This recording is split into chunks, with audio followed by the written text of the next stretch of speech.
Alien crystal hulls shattered like glass when hit by the right frequency waves. Alien crew members were torn apart as their crystalline biology vibrated beyond its structural limits. For the first time since New Haven, humans had killed Zephyrians. General Carter received reports from the Alpha Centauri battle and smiled grimly. The weapons worked and human forces could defeat alien technology. Now it was time to take the war to the enemy.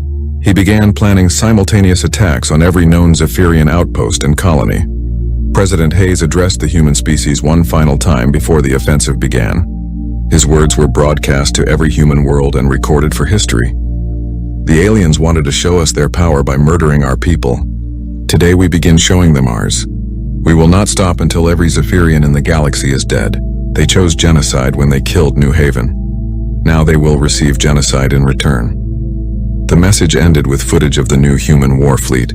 Thousands of ships filled with angry humans ready to avenge their dead. Cross's weapons hummed with deadly energy, while Johnson's viruses waited to strike alien computers. Brooks and Lee's biological agents sat ready to poison entire Zephyrian worlds. 12 ships toward a Zephyrian listening post in the Kepler system. His modified Meridian carried the most advanced resonance weapons Dr. Cross had created. Morrison felt cold satisfaction as he prepared to test these weapons on living aliens. The Zephyrian listening post was a massive crystal structure floating in space near Kepler's fourth planet. It looked beautiful with its glowing surfaces and elegant curves, but Morrison knew it was filled with the same creatures who had laughed while murdering human children. He gave the order to attack without any attempt at communication. Cross's resonance weapons fired invisible waves of energy at specific frequencies. The crystal structure began vibrating as the waves hit it. Morrison watched through his ship's cameras as the alien station started shaking apart. Pieces of crystal broke off and floated away while the main structure cracked like glass. The Zephyrians inside tried to escape in small ships, but Morrison's fleet was ready. Every alien vessel that launched was immediately targeted by resonance beams. The ships shattered in seconds, killing their crews instantly. Morrison felt nothing but satisfaction as he watched the aliens die. The resonance weapons worked better than anyone had hoped. The alien shields that had seemed so powerful during the New Haven massacre were useless against frequency attacks. Crystal technology that looked advanced was actually fragile when hit with the right kind of energy. In 30 minutes, every Zephyrian at the listening post was dead. Lieutenant Colonel Sandra White commanded ground forces attacking a Zephyrian mining colony on a planet called Zerthon. Her Marines landed in dropships equipped with sonic weapons and grenades designed to disrupt crystalline structures. White had lost her husband and 2 children on New Haven, and now she would make the aliens pay. The mining colony had about 5,000 Zephyrian workers and 1,000 guards. White's force numbered only 800 Marines, but they had superior weapons and unlimited hatred. The colonel divided her troops into hunting teams and sent them into the crystal tunnels where the aliens lived and worked.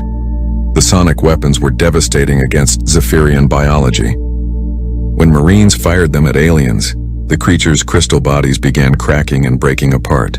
The aliens screamed in their telepathic voices, filling the minds of nearby humans with their pain and terror. White ordered her Marines to ignore the mental noise and keep killing. The aliens tried to surrender after the first hour of fighting, but White had strict orders to take no prisoners except for high-ranking officers needed for intelligence. Every worker and guard on Zerthon would die. The Marines moved systematically through the tunnels, using their weapons to hunt down every alien they could find. The Zephyrians fought desperately to defend their mining equipment and living areas. Their energy weapons could kill humans instantly, but they had trouble hitting fast-moving targets in the narrow tunnels. White's Marines used guerrilla tactics, striking quickly, and then moving to new positions before the aliens could respond effectively. Dr. Helen Brooks and Dr. Grace Lee deployed their biological weapon on a Zephyrian research station called Mordeth.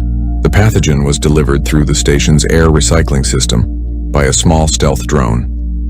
Once inside, the biological agent began spreading through the telepathic network that connected all Zephyrians on the station. The weapon worked exactly as designed. The pathogen attacked the neural crystalline matrices that allowed Zephyrian. Within hours, aliens throughout the station began losing their ability to control their bodies. Their crystal forms started turning black as the infection spread through their nervous systems. Brooks watched through remote cameras as the aliens died in agony, overloaded the station's communication equipment. The doctor felt no sympathy as she observed their suffering. These were the same creatures who had found entertainment in human deaths. The biological weapon spread faster than expected because of the aliens' telepathic connections. Every Zephyrian who tried to help an infected colleague became infected themselves. In 3 days, the entire population of Mordeth was dead.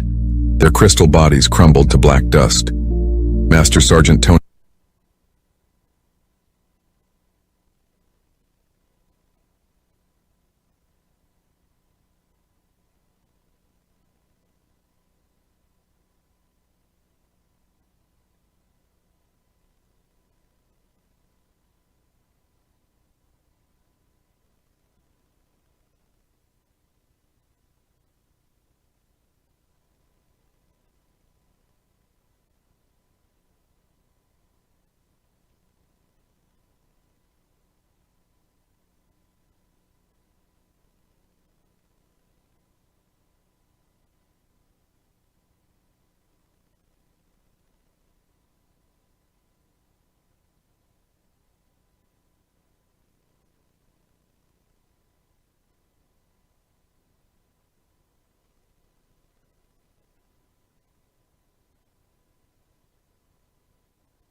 6 arms, draped it in ceremonial robes that cost more than Billy's annual salary, and taught it to look down on everyone. Literally and figuratively, the guy stood nearly 3 meters tall. His compound eyes reflected light in a way that always made Billy think he was judging her. He probably was. "Acknowledged," Quinlas responded, her voice significantly less condescending. She was Quillim too, but younger, and hadn't yet developed that special brand of superiority complex that seemed to come with age and religious rank. "Billy will accompany Team 2 to the Northern Quadrant." "How gracious," Billy muttered, pushing away from the viewport. The thing about being the only human on a ship full of aliens who considered your species to be the galactic equivalent of precocious toddlers was that you developed a thick skin real quick, or you went insane. Billy had chosen option 1, with a healthy side of sarcasm to keep things interesting. She made her way to the shuttle bay, passing Thulgan in the corridor, the reptilian. Navigator gave her a sympathetic flick of his tongue. His species' version of a commiserating shrug. At least someone on this ship didn't think humans were completely useless. The shuttle ride down was bumpy.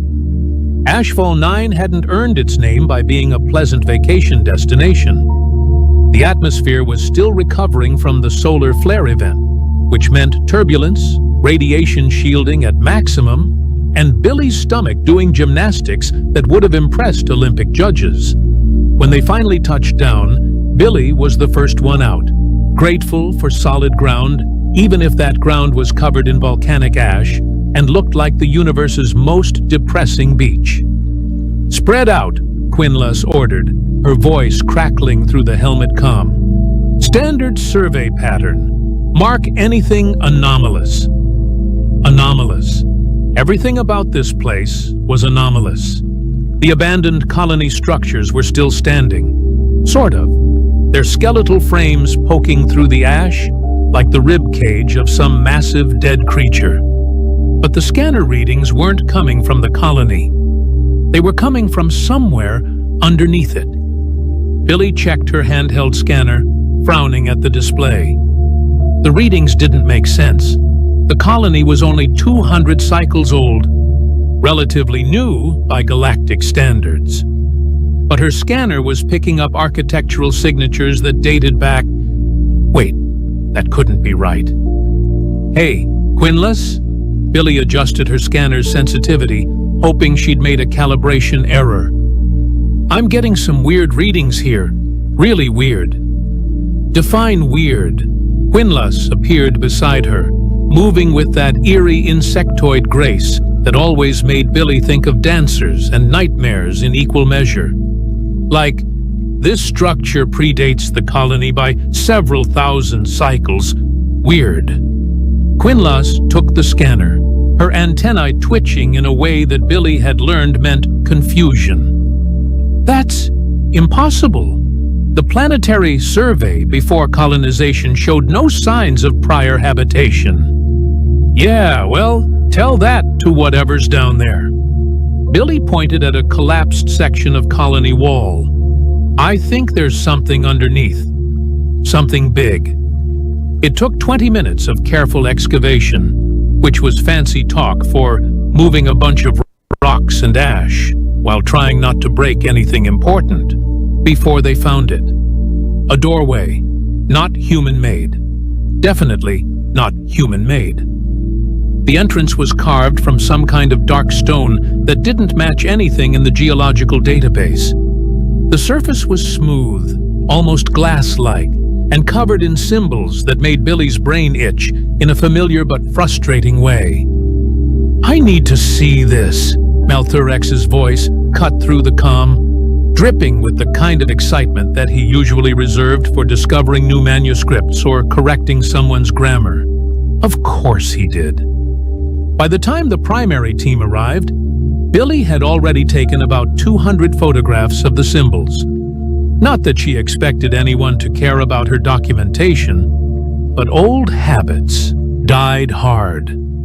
Her grandmother had been an archaeologist back on Earth, obsessed with pre-collapse civilizations, and had drilled into young Billy the importance of recording everything before some idiot with more authority than sense decided to start touching things. Malthurex descended into the excavation site like a monarch arriving at a coronation. His 6 arms gestured dramatically as he examined the doorway, his mandibles clicking in a rhythm that the translator didn't bother converting. Probably religious nonsense.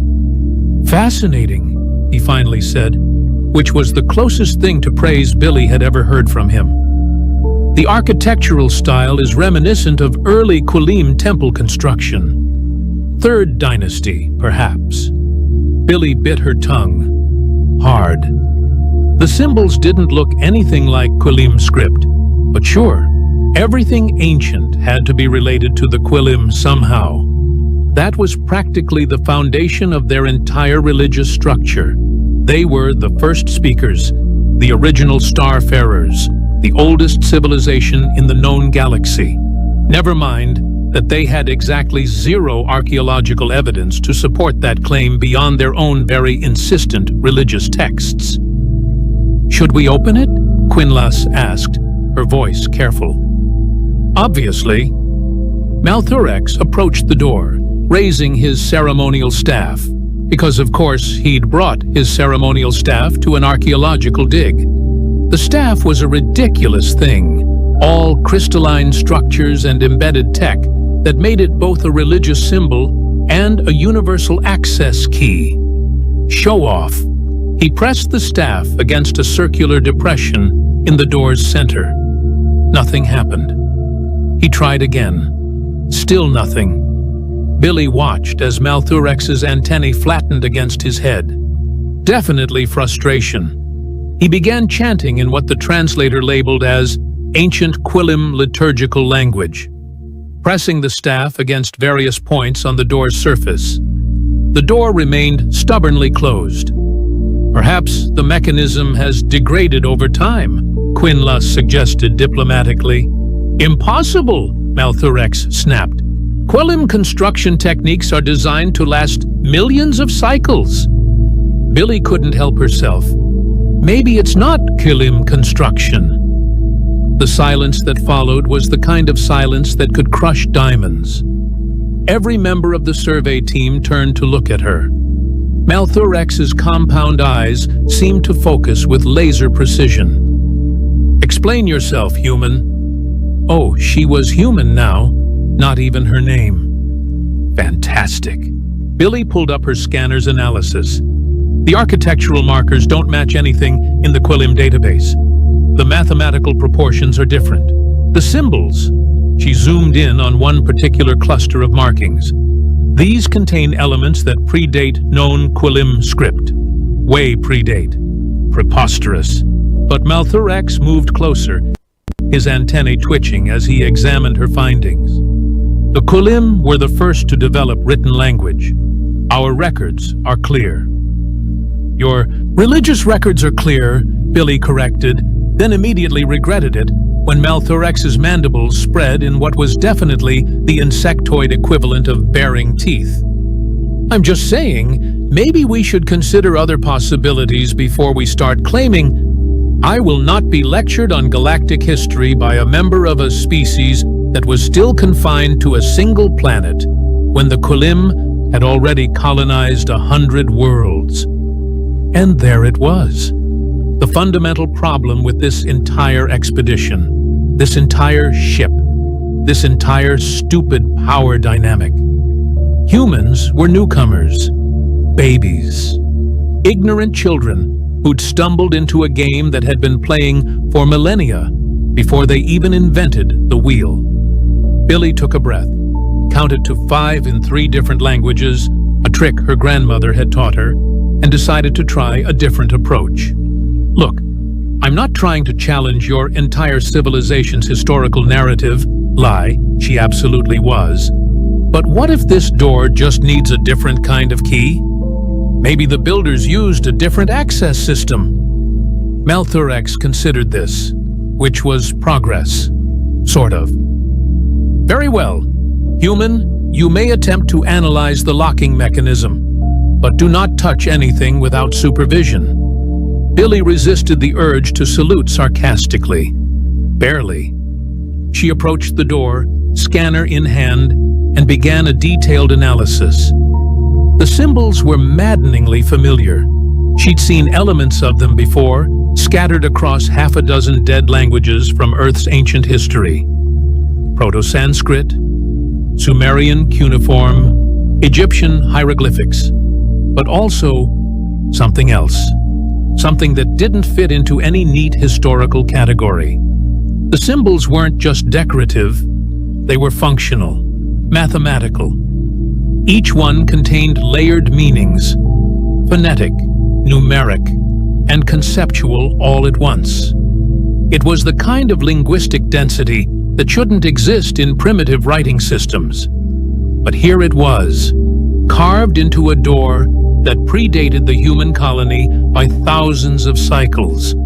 Her hands were shaking as she photographed every symbol, every marking, every minute detail. This was big. This was world-shaking, paradigm-shifting. Rewrite the history books big. And nobody else on this team seemed to realize it. "The human is taking too long," she heard Malthorex mutter to Quinlus. "We should bring in proper linguistic experts." Proper experts. Right, because the actual linguist standing right here didn't count. "I've got something," Billy said, keeping her voice steady. "These symbols aren't random. They're telling a story. Or, no, not a story. Instructions, mathematical proofs, coordinates. It's like someone tried to pack an entire library into a single door." "What kind of mathematical proofs?" Vexenith drifted closer, their gaseous form shimmering with interest. The AI interface technician was probably the only crew member who treated Billy's observations with genuine curiosity. Billy pointed to a sequence of symbols. "This section here? It's describing quantum entanglement principles. And this one? That's a faster-than-light travel calculation that's more elegant than anything I've seen in current use." "Impossible," Malthorex repeated, but his voice had lost some of its certainty. "Such concepts didn't exist until your people discovered them, I know." Billy turned to face him. "But what if someone else discovered them first? What if the Kulim weren't actually the first?" The look on Malthorex's face, well, as much as she could read insectoid expressions, suggested she'd just proposed that gravity was optional and the stars were actually just holes poked in a cosmic blanket. "The Kulim are the first speakers," he said slowly, as if explaining to a child. "This is known. This is foundational. Your entire civilization is built on that belief. I get it." Billy gestured at the door. "But what if you're wrong?" The silence returned, heavier this time. Quinlas broke it, her voice careful.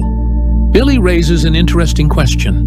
If these symbols do contain advanced mathematical concepts, and if they predate known Kulim expansion into this sector, we should at least investigate the possibility of a previously unknown civilization." Malthorex's antennae were doing complicated things that probably meant he was having some kind of religious crisis.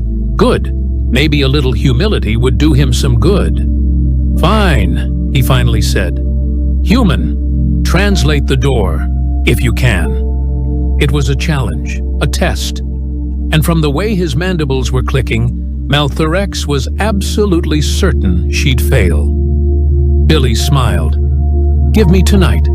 I'll have your translation by morning." She'd better, because if she was right about what she was seeing, this discovery was going to turn the entire Galactic Council's understanding of history completely upside down. And wouldn't that be something?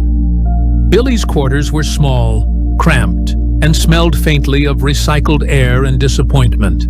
But they were hers, and more importantly, they had a door that locked. Privacy was a commodity on the Wandering Truth, especially when you were the only human aboard and everyone treated you like an exotic pet that might do something amusing at any moment. She spread the photographs across her desk, the holographic display casting blue light across her face. Outside the viewport, Ashfall 9 rotated slowly, its rust-colored surface hiding secrets that were about to become significantly less secret. The symbols stared back at her, taunting and familiar all at once. Her grandmother would have lost her mind over this. The old woman had spent 60 years studying dead languages, convinced that humanity's ancient past held keys to understanding their future. Most academics had written her off as eccentric at best, delusional at worst. Billy had spent her childhood summers in dusty archives, learning scripts that no one had spoken in millennia, listening to theories that everyone else dismissed. Turned out, maybe Grandma wasn't so crazy after all. Billy pulled up her personal database, a collection of linguistic references she'd been building since graduate school. Proto-Sanskrit, Sumerian, Ancient Egyptian, Mayan glyphs, Indus Valley script, all the greatest hits of Earth's archaeological mysteries, the writing systems that scholars had spent centuries trying to fully understand. And there, in the symbols on that alien door, were echoes of all of them. Not copies, not derivations, echoes. Like someone had taken the fundamental linguistic DNA that would eventually evolve into Earth's ancient languages and preserved it in crystalline form. "That's insane," she muttered to herself, zooming in on a particular sequence. "That's completely, absolutely insane." But insane didn't mean wrong. She started with the mathematical components. Those were universal, easier to pin down. The symbols used a base 12 counting system, which was interesting but not unprecedented. Lots of ancient cultures had experimented with different numerical bases. But the way these symbols encoded quantum mechanics principles, the elegant shorthand for describing faster-than-light physics, that was unprecedented. That was impossible. That was here anyway. Hours blurred together. Billy barely noticed when her coffee went cold, when her neck started aching from hunching over the display, when the ship's lights dimmed to simulate night cycle. She was in that zone, that beautiful, frustrating space where the universe was a puzzle, and she had just enough pieces to see the picture forming. The symbols weren't just writing. They were a teaching system. Each character contained multiple layers: phonetic pronunciation, mathematical concept, philosophical meaning. It was the kind of linguistic compression that would take decades to develop, the work of a civilization that had spent serious time thinking about how to encode maximum information in minimum space. Why would anyone do that? Why create such an elaborate system unless you were trying to preserve knowledge across vast spans of time? Unless you were trying to leave a message for someone who might not share your language, your culture, your frame of reference. Unless you were leaving a time capsule.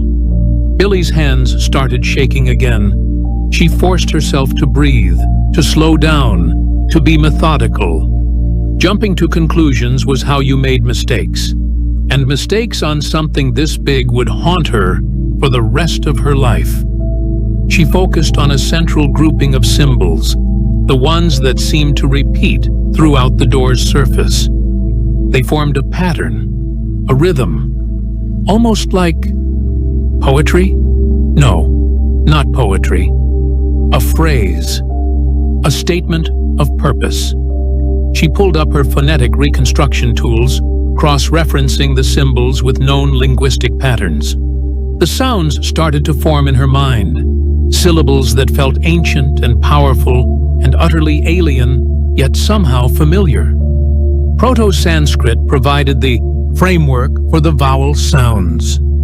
Sumerian gave her the consonant structures, but there was something else woven through it, something that didn't match any Earth language she knew, something older. By the time Ship's morning cycle arrived, Billy had a working translation. Rough, incomplete in places, but good enough. Good enough to be terrifying. The inscription told a story, not the whole story. This was clearly just an introduction, a welcome message for whoever managed to open the door, but enough. Enough to turn galactic history into confetti.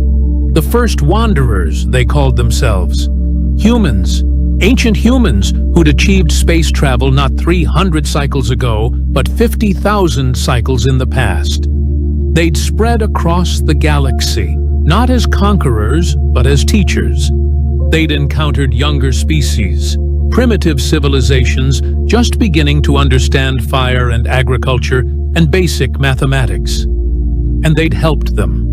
The Qulim were mentioned specifically.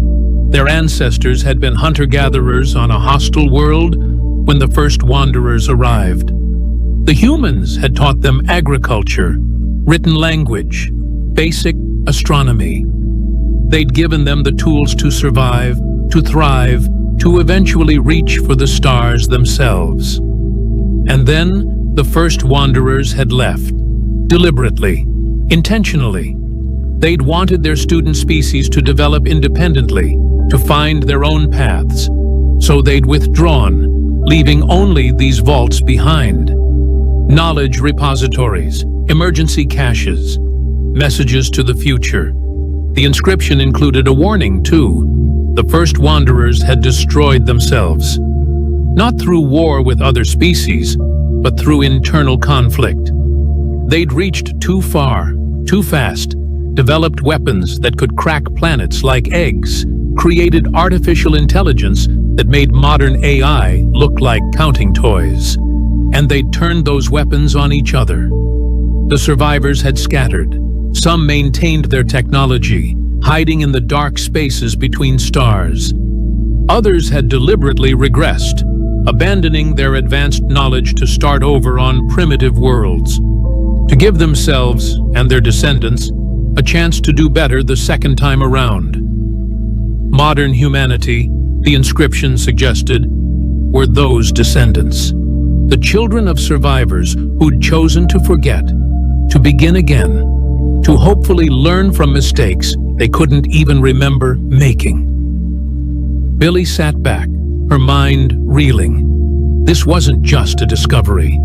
This was a revolution. This was every Qulim religious text turned into well-intentioned fiction. This was the entire galactic power structure, built on the assumption that the Qulim were first, were oldest, were therefore most qualified to lead, revealed as a misunderstanding at best. And she had to tell Malthurex. Oh, he was going to love this. About as much as he'd love having his antennae plucked out, one by one. The door chime interrupted her thoughts. Quinless's voice came through the comm. Billy, it's morning cycle. Malthurex wants to know if you've made any progress. Progress? Right. She'd only potentially discovered evidence of a 50,000 cycle-old human civilization that had taught the Qulim everything they knew, just minor progress. Yeah, Billy called back, her voice hoarse from disuse. Tell him I've got something. Tell him he's going to want to sit down for this. He's a Qulim. We don't sit. Then tell him to brace himself.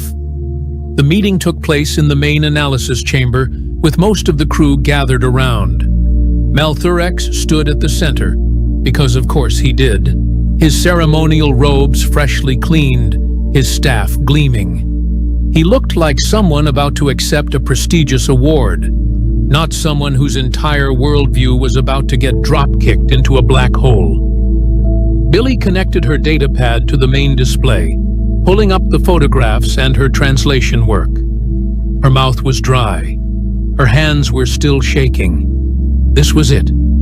Point of no return. "So," she began, trying for casual and landing somewhere around mildly terrified, "I've got good news and bad news." "Proceed with your findings, human." Malthor X's mandibles clicked impatiently. "The good news is, I can translate the door. The symbols are a hybrid language system combining elements of multiple proto-linguistic frameworks. It's actually pretty brilliant." "The bad news?" Malthor X interrupted. Billy took a breath. "The bad news is that the people who built that vault, they were human. Ancient human.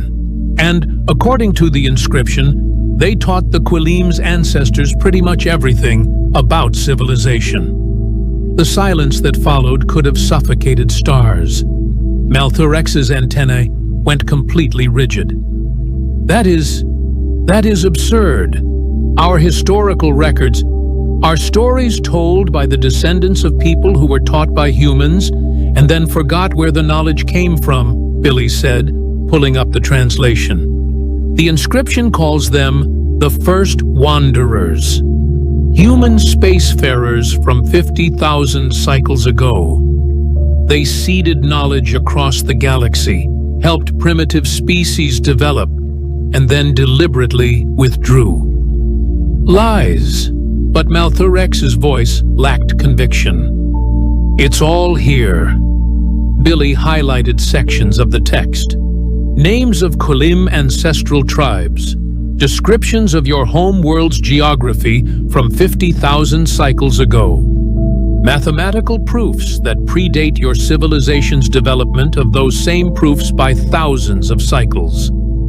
Either this is the most elaborate hoax in galactic history, or the Quilim are not the first speakers, Quinlas finished quietly. Malthor X turned to her, his compound eyes reflecting betrayal. "You believe this fabrication?" "I believe we should investigate before dismissing it," Quinlas said carefully. "If there's even a possibility." "There is no possibility," Malthor X's voice rose, his universal translator struggling to convey the full depth of his agitation. "The Quilim faith, our entire social structure, our position in the Galactic Council, all of it rests on our status as the eldest civilization. If what she claims is true, then you've still built an incredible civilization," Billy interrupted. "Just, with some help in the beginning. There's no shame in that." The look Malthor X gave her suggested he disagreed strongly with that assessment. Thulgan, who'd been watching silently, finally spoke up. "The human makes logical sense. If the vault predates the colony by thousands of cycles, and if the symbols contain advanced knowledge, we must at least verify the claims." "Verify how?" Malthor X demanded. Billy smiled. It wasn't a nice smile. "By opening the door. The inscription includes a spoken component, a phrase that will unlock the deeper chamber. I can speak it. You can speak a language that supposedly hasn't been used in 50,000 cycles. I can speak a reconstruction based on proto-linguistic analysis. Yeah. Will it be perfect? Probably not. Will it be close enough to trigger whatever recognition system the builders installed? There's only one way to find out." Malthor X stared at her for a long moment. She could practically see the calculations running behind those compound eyes. If he refused, he'd look scared, defensive, like he was afraid the human might be right. If he agreed, and she failed, he could dismiss her theories as fantasy and reassert Quilim's superiority. If he agreed, and she succeeded, well, that was the interesting question, wasn't it? "Very well," Malthor X finally said, his voice cold. "We return to the surface. You will attempt to open the vault. When you fail, we will hear no more of this theory." Billy nodded, keeping her expression neutral. But inside, she was terrified, because she was about to bet her entire career, her reputation, possibly her place on this ship, on the accuracy of her reconstruction of a dead language that hadn't been spoken since before most current galactic civilizations existed. No pressure or anything. The shuttle ride back to Ashfall 9 was tense. Malthurex spent the entire trip in what Billy assumed was prayer or meditation, his 6 arms folded in intricate patterns. Quinlus kept shooting Billy concerned looks, like she was worried the human might spontaneously combust from stress. Vexenith drifted closer, their gaseous form pulsing gently. "For what it's worth," they said quietly, "I think you're right. The mathematical encoding in those symbols is too sophisticated to be accidental." "Thanks," Billy whispered back.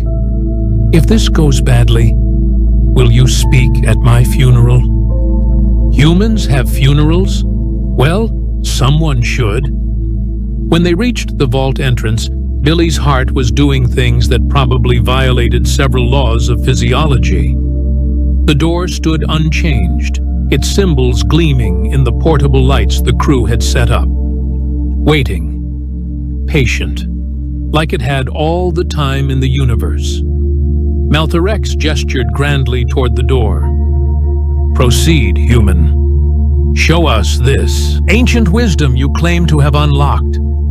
Billy approached slowly, her datapad clutched in her hands. She'd practiced the pronunciation 100 times during the shuttle ride, but her mouth still felt clumsy around the syllables.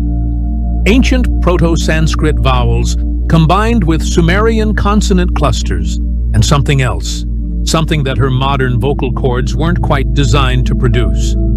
She placed her palm against the door's surface. The stone was cool, smooth, almost glass-like.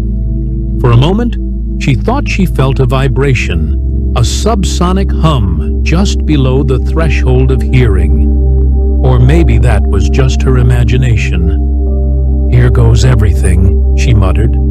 And then, in a language that hadn't been spoken in 50,000 cycles, Billy said, "We who walked first return to teach those who followed." At first, nothing happened. Malthurex's mandibles spread in what was definitely satisfaction. As I thought, the door exploded with light. The light wasn't just light. It was information, data, history compressed into photons and released all at once. Billy stumbled backward, her visor automatically darkening to protect her eyes from the intensity. Around her, the crew made various sounds of alarm and wonder. Clicks, hisses, a gaseous whoosh that was probably Vexenith's equivalent of a gasp. And then, just as suddenly as it had started, the light dimmed to something manageable, something beautiful. The chamber beyond the door had come alive. Holographic projections filled the space, floating in midair like three-dimensional ghosts. Star maps.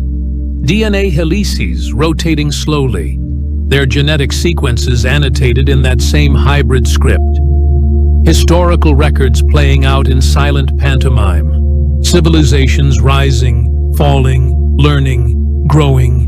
Mathematical equations hung suspended like crystalline sculptures, each one a poem written in the language of physics. "By the first speakers," Quinlus breathed, then stopped herself. "By whoever built this." Malthurex stood frozen, his 6 arms hanging limp at his sides. His antennae twitched erratically, like his brain was trying to process information it had no framework for understanding. His ceremonial staff slipped from his grip, the crystalline structure hitting the stone floor with a sound like breaking glass. The fragments scattered across the ground, reflecting the holographic light, in 1,000 fractured rainbows. "Impossible," he whispered, first in his own language, a chittering, clicking sound that the translator left untouched, and then again in the common tongue. Impossible. But it wasn't impossible. It was here, happening right in front of them. Billy stepped into the chamber, her legs shaking. The holograms responded to her presence, shifting and reorganizing themselves. New projections appeared, focusing on human figures. Ancient humans, dressed in clothes that looked simultaneously familiar and alien. They weren't primitive. They weren't wearing animal skins and carrying stone tools. They wore fitted uniforms with technological components integrated into the fabric. They carried devices that hummed with power. They smiled and gestured and taught. One sequence showed human instructors standing among a group of primitive Kelim, the ancestral version of the species, smaller, less refined, but recognizable. The humans were teaching them agriculture, showing them how to plant seeds in organized rows, how to irrigate fields, how to store grain for winter cycles. Another sequence showed humans guiding young Quilim through mathematical concepts, drawing shapes in the dirt that would eventually become the foundation of Quilim geometry. Another showed humans pointing at the stars, teaching the names of constellations, explaining orbital mechanics with patient gestures. "No," Malthurax said, but his voice had lost all its authority. "No, we are the teachers. We brought civilization to the galaxy. Our texts say—" "Your texts are lesson plans," Billy said softly, watching a hologram of a human woman gently correcting a young Quilim's grip on a writing instrument, left behind by the actual teachers. The holograms continued their story. The first wanderers had visited dozens of worlds, hundreds maybe. They'd found species at various stages of development, some still aquatic, some barely beginning to use tools, some on the cusp of discovering fire. And they'd helped, gently, carefully, not conquering, not colonizing, teaching, until they'd destroyed themselves. That part of the record was harder to watch. The holograms showed vast fleets engaged in combat, weapons that tore holes in space itself, planets cracking under bombardment. The first wanderers had reached so far into the universe's secrets that they'd found ways to unmake reality. And when their internal conflicts erupted, political, philosophical, territorial, the reasons seemed to blur together. They'd used those weapons without hesitation. The survivors scattered like seeds in a storm. Some fled to the edges of known space, taking their technology with them. Others chose a different path. They found uninhabited worlds, or worlds with primitive ecosystems, and they started over. They deliberately forgot. They buried their knowledge, destroyed their archives, reduced themselves to the technological equivalent of infancy. They gave their descendants a clean slate, a chance to grow slowly, naturally, to maybe make different choices when the time came. One of those refugee populations had landed on a planet they called Earth.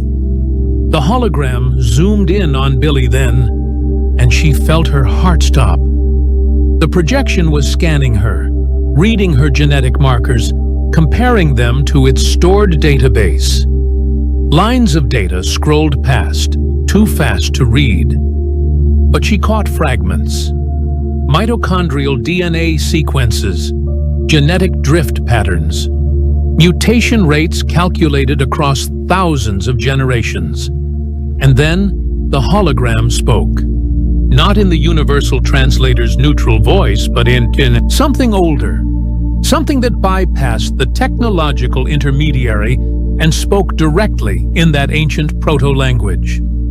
Billy's translator struggled with it, providing a rough approximation. Genetic match confirmed. Descendant of the first wanderers recognized. Lineage traced to the 4th Exodus Fleet. Settlement designation, Earth Prime. Welcome home, daughter of those who walked first. Oh, Billy said faintly. Oh, that's a lot. The hologram shifted, displaying a final message.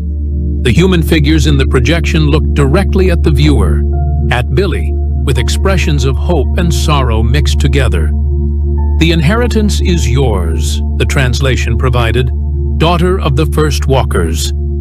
Use it more wisely than we did. Learn from our mistakes. Grow carefully. And when you reach the stars again, because you will, that's what we do. We always reach. Remember that knowledge is not wisdom, and power is not strength. We failed to understand that distinction. Perhaps you will succeed where we failed. A door opened at the far end of the chamber. Through it, Billy could see technology that made her brain ache just trying to comprehend it. Devices that probably violated half the known laws of physics and invented a few new ones just for fun.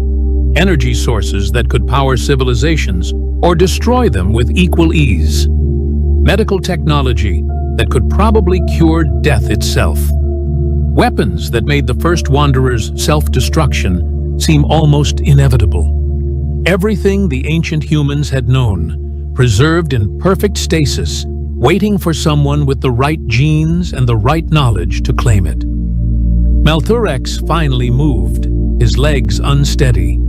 He approached one of the holograms showing Quilim ancestors receiving instruction from humans.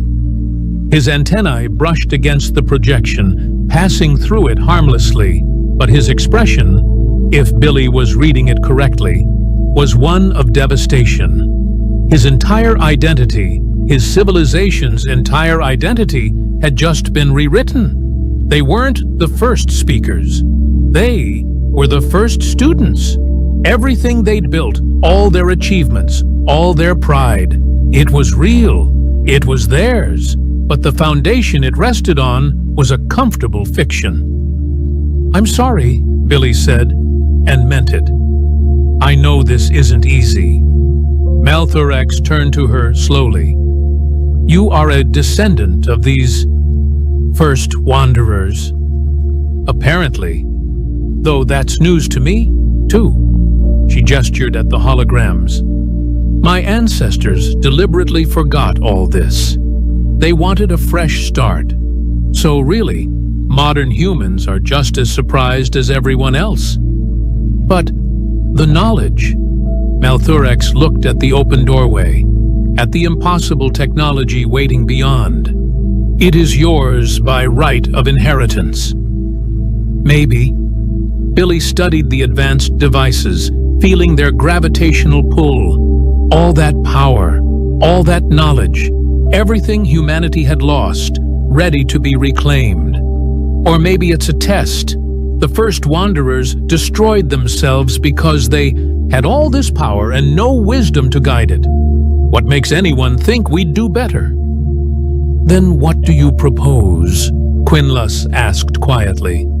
Billy looked at the hologram, at the ancient human faces pleading with their distant descendants to be smarter, kinder, more careful. She thought about her grandmother, spending decades studying dead languages because she believed the past had lessons to teach. She thought about Malthurex's shattered staff lying on the floor, crystalline fragments catching the light. She thought about choices and consequences, and what it meant to be wise instead of just clever. "I have an idea," she said slowly. "But Malthurex is really not going to like it." Malthurex had not, in fact, liked Billy's idea. "You want to seal it?" His antennae had nearly vibrated off his head. "You discovered technology that could reshape galactic civilization, confirm your lineage to the galaxy's actual first spacefaring species, and you want to lock it away? Not lock it away, Billy had corrected. Preserve it. There's a difference. That conversation had happened 3 weeks ago. 3 weeks of arguments, debates, emergency galactic council sessions conducted via quantum communication, and more political maneuvering than Billy had experienced in her entire life. Turned out, telling the galaxy that its understanding of history was fundamentally wrong required a lot of paperwork. The council had eventually agreed to Billy's compromise. The historical records would be made public. Every species had a right to know the truth about the first wanderers and their role in galactic development. But the advanced technology would remain sealed, accessible only through unanimous council vote and strict oversight protocols. Billy stood now in the vault chamber, alone except for the silent holograms. The technology beyond that far doorway hummed quietly, waiting. Patient. It had waited 50,000 cycles already. It could wait longer. "You know," she said to the holographic projection of her ancient ancestor, "part of me wants to take it. All of it. Bring humanity back to the top of the galactic food chain." She smiled wryly. "But that's probably exactly the kind of thinking that got you all killed, wasn't it?" The hologram didn't respond. It wasn't that sophisticated, but Billy imagined she saw understanding in those ancient eyes. Footsteps echoed behind her. Malthurex entered the chamber, moving slowly. He'd been quiet these past weeks, spending most of his time in meditation. His shattered staff had been carefully collected and placed in the ship's archive. He carried a new one now, simpler, less ornate. "I have been thinking," he said without preamble, "about what it means to be first." "Yeah?" "The Qulim built our entire identity on being the eldest, the original, the teachers of the galaxy. We believed it gave us authority, wisdom, the right to lead." His mandibles clicked softly. "But we were wrong. Not about our achievements. Those are real, but about why they matter."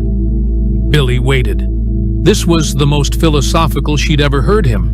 "You humans stumbled back into space only 300 cycles ago. By all measures, you are infants in galactic terms. And yet," he gestured at the vault, "and yet here you stand, descendant of the true first speakers, with access to technology beyond our comprehension. And you choose restraint. You choose wisdom over power." "I choose not repeating my ancestors' mistakes," Billy corrected. "That's not wisdom. That's just basic pattern recognition." "Perhaps wisdom is simply learning from the patterns." Malthurex approached one of the holograms showing Qulim ancestors. "Perhaps wisdom is simply learning from the patterns." Malthurex approached one of the holograms showing Qulim ancestors. "My people achieved greatness. We developed art, philosophy, science, culture.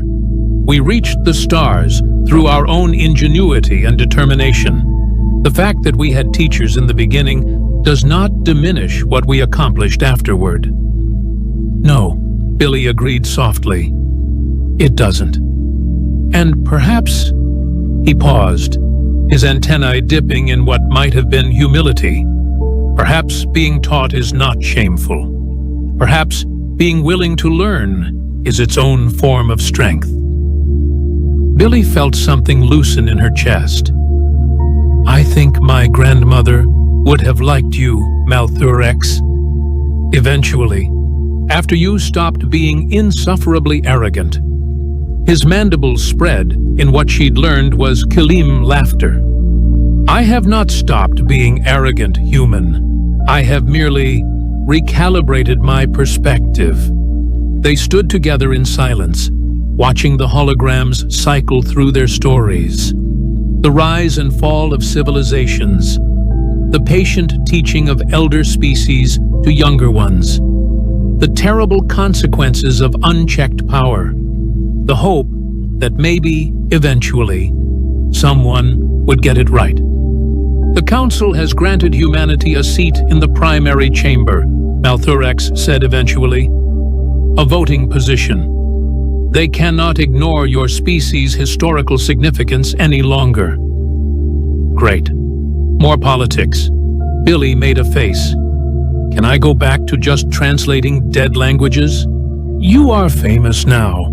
The human who spoke in an ancient dead language and changed galactic history. I suspect dead languages are no longer sufficient for your career trajectory. Fame is overrated.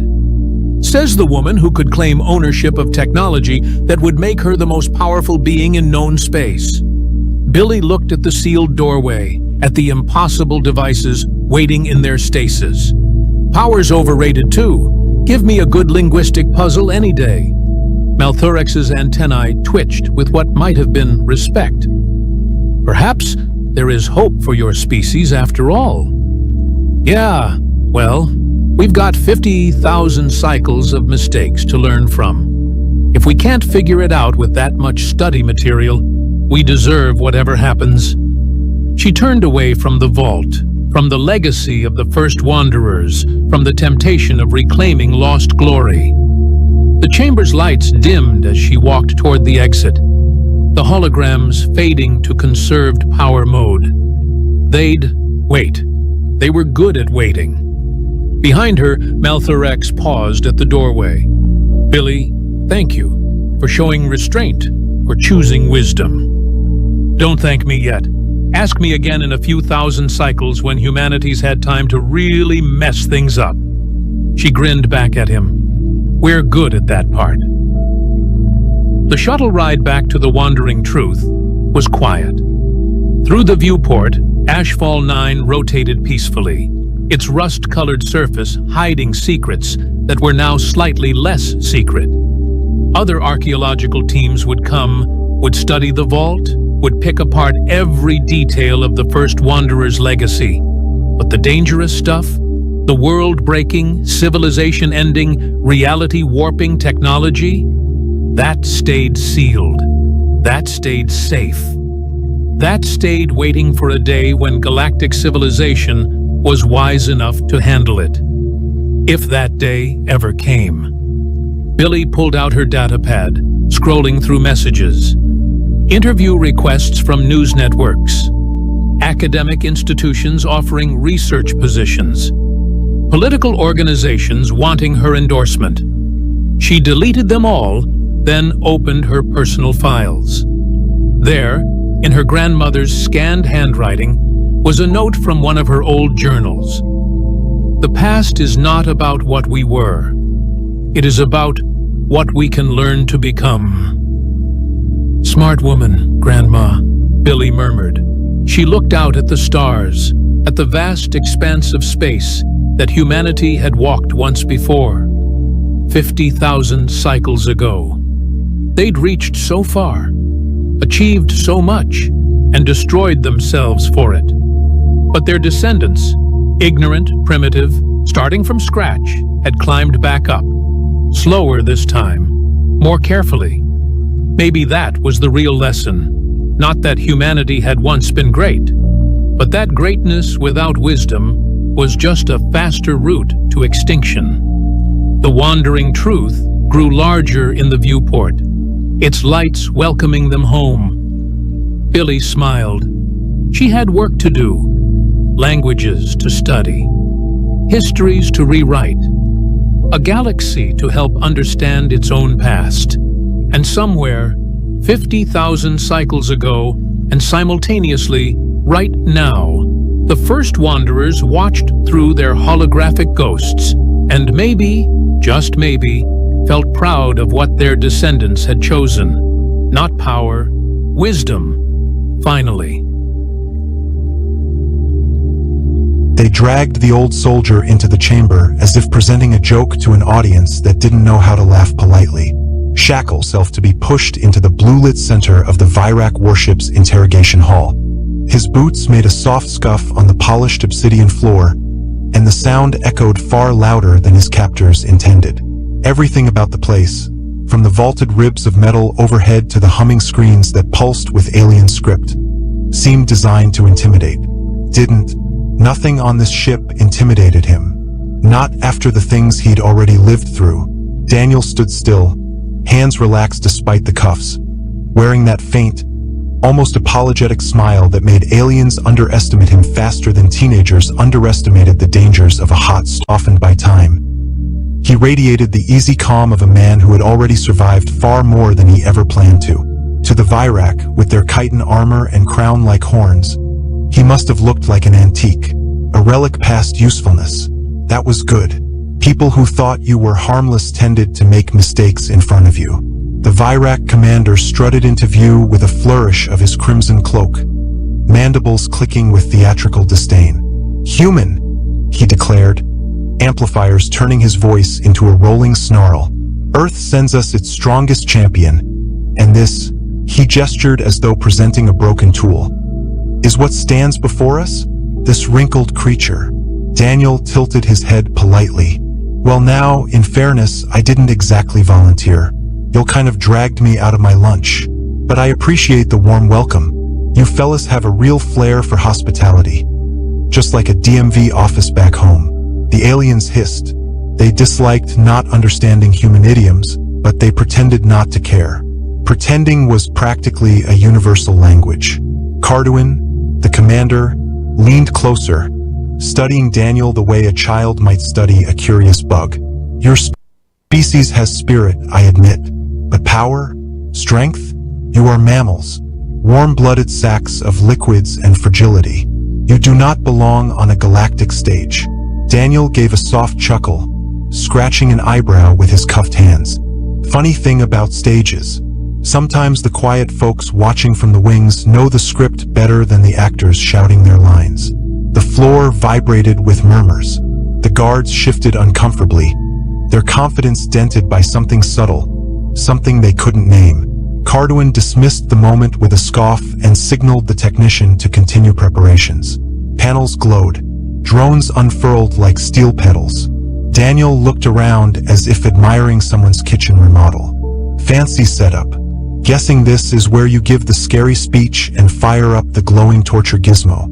Observation module, Carduin corrected sharply. We wish to understand the human mind before we break it. Daniel hummed. Good luck. Took my ex-wife 23 years and she still gave up. One alien muttered, confused. What is an ex-wife? Another shrugged, tapping commands while pretending not to be bothered by the man's composure. Carduin waved a claw dismissively. We intercepted your diplomatic envoy because we wished to sample Earth's finest.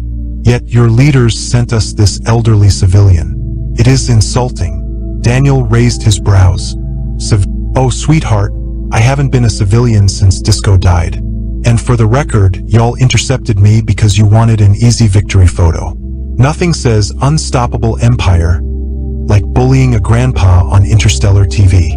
The commander stalked in a slow circle around him. You speak boldly for someone in chains.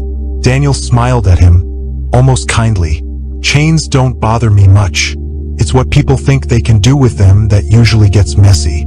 The drones descended. Refractored light shimmered across their needles and coils. Alien officers leaned forward eagerly, anticipating Daniel's first flicker of fear. Instead, he simply widened his stance to ease the pressure on his knee. One guard whispered, "Why is he calm?" Another whispered back, "Maybe his species enters a freezing trance before panic." None looked at his eyes. If they had, they might have recognized the stillness there, not numbness, not fear, but the quiet, calculating focus of a predator assessing terrain. Daniel wasn't watching the machines. He was watching their rhythms, their blind angles, the pace of the guards' breaths, the distance to the nearest console. The air tasted faintly metallic. The ventilation was weaker on the left side. The pressure hum in the walls meant the ship had recently rerouted power. Everything here was information. Everything here was a tool. Carduin activated the first projector. We will begin with sensory disruption. You will experience. Let me guess. Daniel interrupted gently. Bright lights, strange noises, and a voice telling me to comply? Sir, that's just air travel in the Midwest. A ripple of confusion passed through the aliens again. Sarcasm, as always, hit their brains like static. Carduin's crest hardened with irritation. Enough.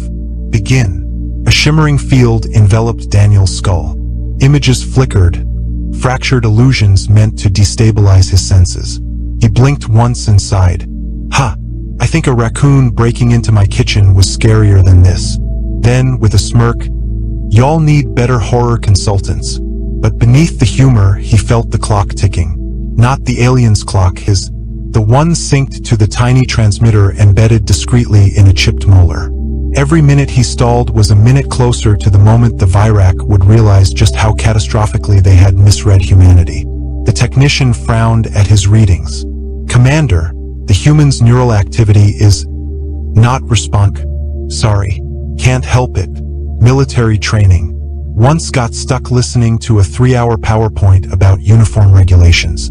Toughened me right up. Whispers rose again. Fear, faint and skittering, seeped in. Carduin jabbed a claw at him. You will tell us why Earth sent you. Well now, that's complicated, Daniel said softly. But the short version? You really should have searched me better. Their reaction was instant and predictable, panic disguised as aggression. The guards leveled weapons. The technicians scrambled through diagnostics. Carduin snarled, Explain at once what you carry. Just a smile, Daniel replied. And trust me, that's the dangerous part. Before the aliens could respond, the chamber lights flickered. A deep tremor rolled through the ship. Not violent, but unmistakable. Consoles beeped warnings. The central display flickered with new energy signatures. Carduin snapped toward his officers. Report!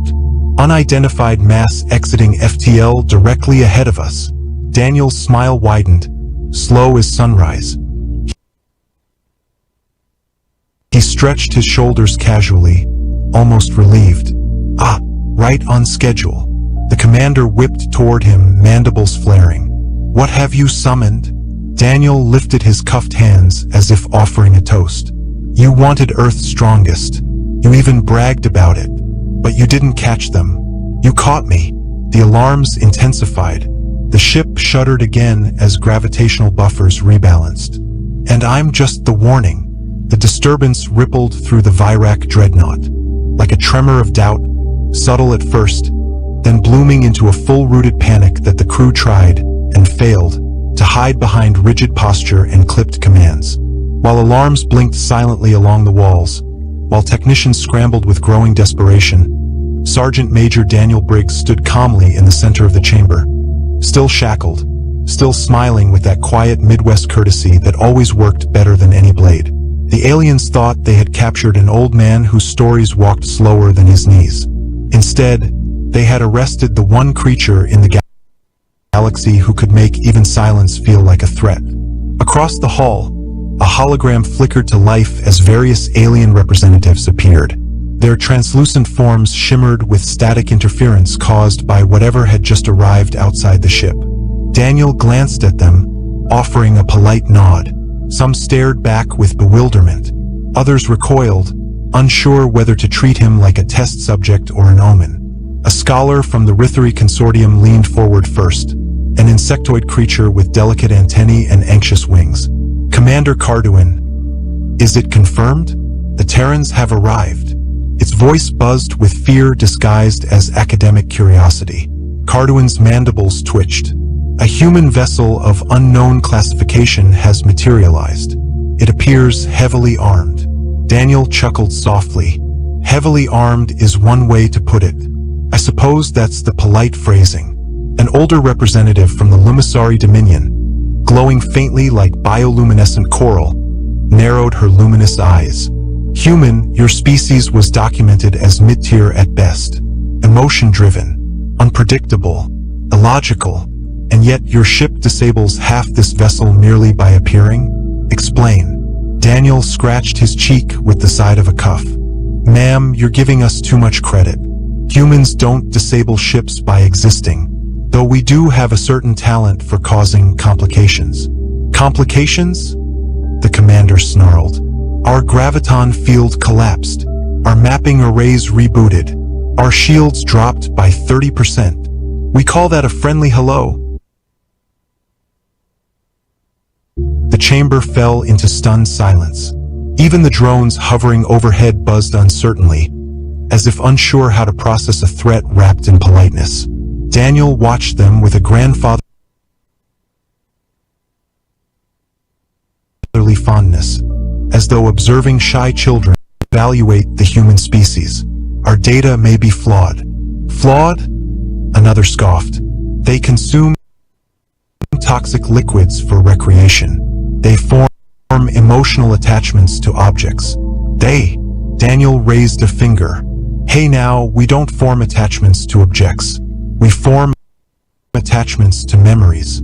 Sometimes the objects just come along for the ride. The strategist glared but hesitated. That uncertainty, barely visible, was the first crack in their arrogance. A holographic display expanded, projecting human behavioral profiles. Footage of Earth appeared. Families laughing at a barbecue. Firefighters rushing into a burning building.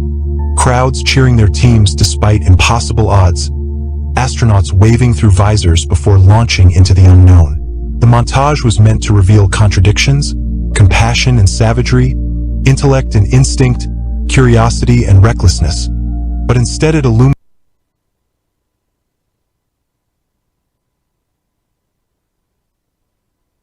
something the aliens could not categorize.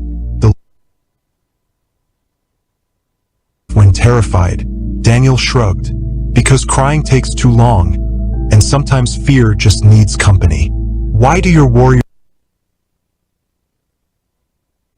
shout while charging into battle? Asked a Rithari scholar. Motivation, Daniel said. Plus, it scares the hell out of whatever we're running toward. And why? Carduin growled. Do your soldiers sing during war? Our reports indicate Terrans often recite rhythmic chants while engaged in lethal combat. Who sings in a battlefield? Daniel grinned with unguarded warmth. Folks who want to remind themselves they're still human. The aliens murmured again. They had expected a monster who delighted in violence, or a warrior who spoke only through threat. Not this silver-haired man whose tone carried gentle truth even when it sharpened into danger. His calmness was not dismissal but rooted in something older, something honed by countless choices made under fire. And for the first time, they sensed that every word carried weight. Carduin turned away, mandibles rattling with stubborn denial. Human or not, you were captured. You were bound. You were powerless.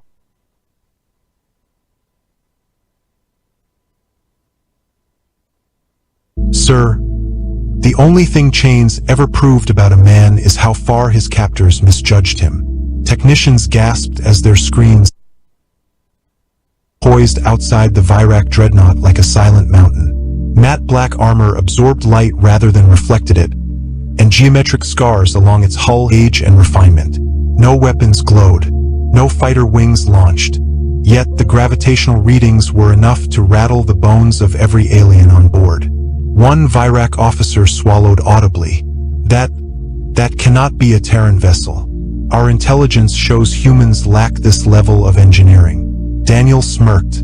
Intelligence is only as good as the questions you bother to ask. Comms crackled, and the Terran ship broadcast a message. The voice was young, confident, not at all worried. Good afternoon, Virak command ship. We're missing a sergeant major of ours. Please return him. Pretty please. The pretty please did something devastating. It erased the illusion that humans were begging. At Daniel with venom. Your species thinks diplomacy is a game. Oh, it absolutely is, Daniel said. But in fairness, we're very good at games.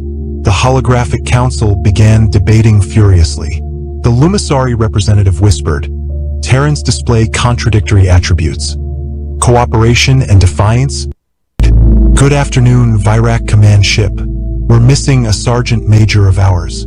Please return him. Pretty please. The pretty please did something devastating. It erased the illusion that humans were begging. at Daniel with venom. Your species thinks diplomacy is a game. Oh, it absolutely is, Daniel said. But in fairness, we're very good at games. The holographic council began debating furiously. The Lumisari representative whispered, Terrans display contradictory attributes. Cooperation and defiance, empathy and retaliation, humor and violence. Their behavioral complexity suggests a predatory species that masks intent. The Rithari scholar shuddered. A predator that isn't hunting for survival, but for strategy. That is far more dangerous. A deep gravity. They were studying him now, not as a prisoner, not as a specimen, but as a new category in their mental taxonomy. Unpredictable apex intelligence. He cleared his throat. Listen, you'll kidnapped me to ask your questions. Fair enough. But here's the thing about humans, you don't get us by studying us from afar. You only understand us when we show you what we can do. And what can you do? Carduin hissed. Daniel's eyes softened. But the softness was the kind you saw before a storm. Something y'all don't expect. Something you can't prepare for. The technicians at the consoles paled. One whispered, Commander, our systems are acting strange. It appears the Terran ship is scanning our ship's architecture.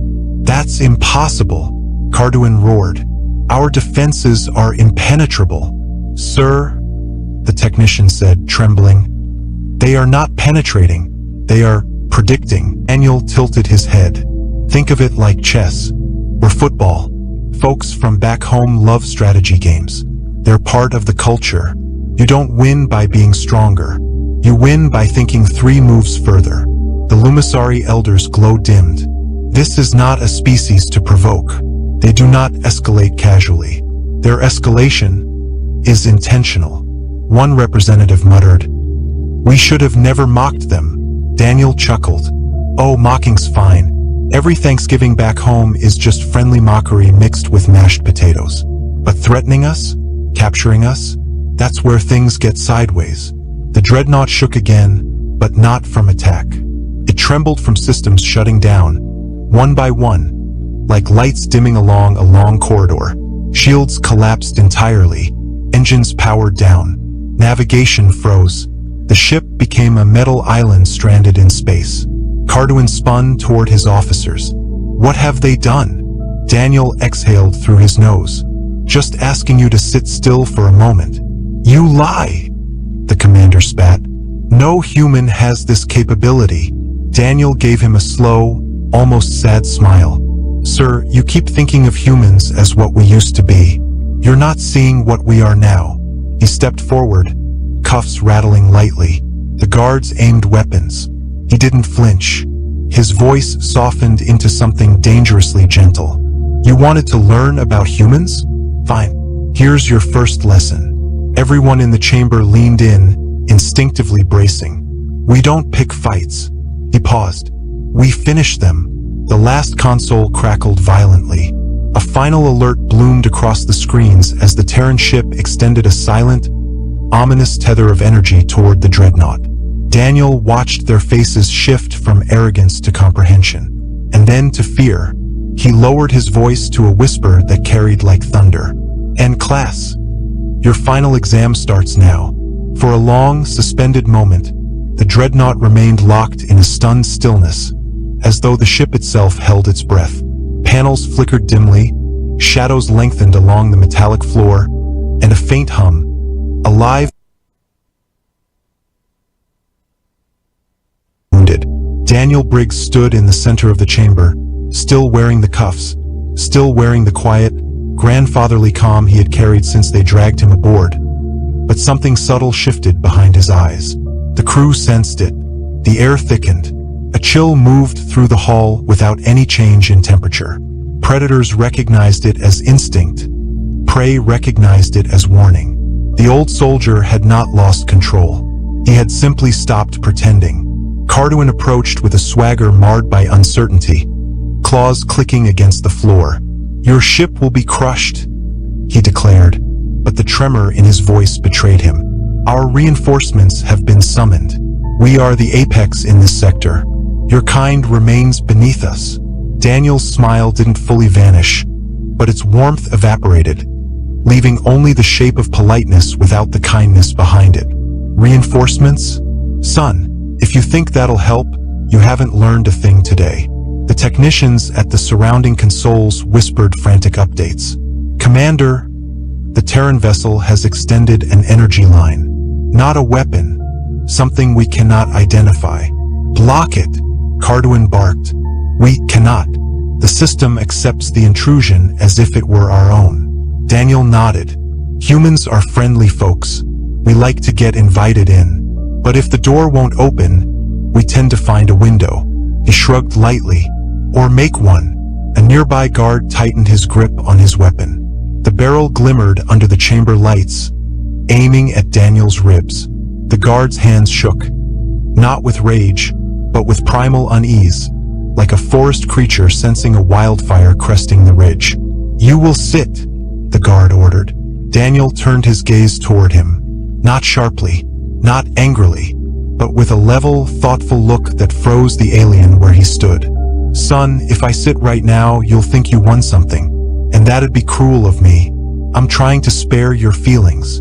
The guard stumbled back, nearly tripping over his own feet. The holographic representatives watching flickered with different shades of alarm. The Lumisari elder whispered, "Observe his posture. Something within him has shifted. His emotional rhythm has changed from humor to focus." Focus? The Rithari scholar echoed. It feels like standing in the shadow of something vast, something older than war. Daniel exhaled and rolled his shoulders, easing stiffness that had less to do with age and more to do with restraint. "I tried to keep this light," he murmured. "Did my best. But y'all insisted on escalating." His expression hardened. Not cruel, not vengeful, simply resolute. A man lowering his mask because the conversation had reached the moment where truth mattered more than courtesy. Carduin's mandibles clicked in agitation. "You are a prisoner." Daniel looked down at his cuffs as though seeing them for the first time. "Am I?" he asked softly. The commander snarled. "You are bound." Daniel raised his hands. "Well then, let's fix that." With a soft metallic sigh, the cuffs unlocked the room like a struck bell. Every alien froze, not because unlocking restraints was inherently terrifying, but because Daniel hadn't moved. He hadn't forced anything. The cuffs simply opened, responding to a signal no Virac had authorized. "What? How did?" a technician sputtered. Daniel offered an apologetic half-grin. "Oh, I gave your security system a gentle nudge earlier. Y'all were very distracted showing me the fancy interrogation toys. Didn't take much." The Lumisari elder trembled visibly. "He has been manipulating the ship since arrival." "Not manipulating," Daniel corrected. "Just preparing. Never hurts to tidy up before company comes over." Carduin lunged forward. "Enough. You think you can intimidate us with parlor tricks? We are the Virac dominants." Daniel stepped aside with the ease of someone sidestepping a curious dog. "You keep using that word, dominance. But the more you say it, the less convincing you sound." A deep vibration rolled through the ship.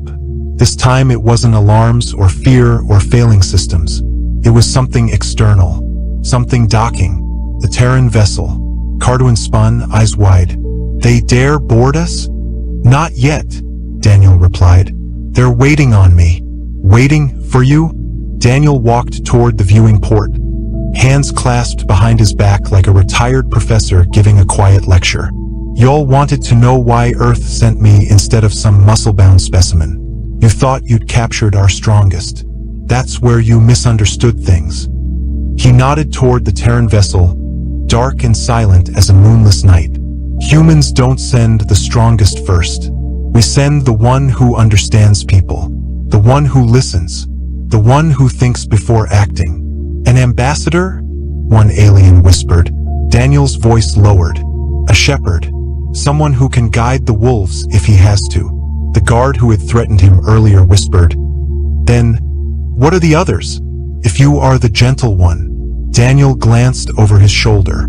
His eyes, which had previously radiated kindness and mischief, now held something colder.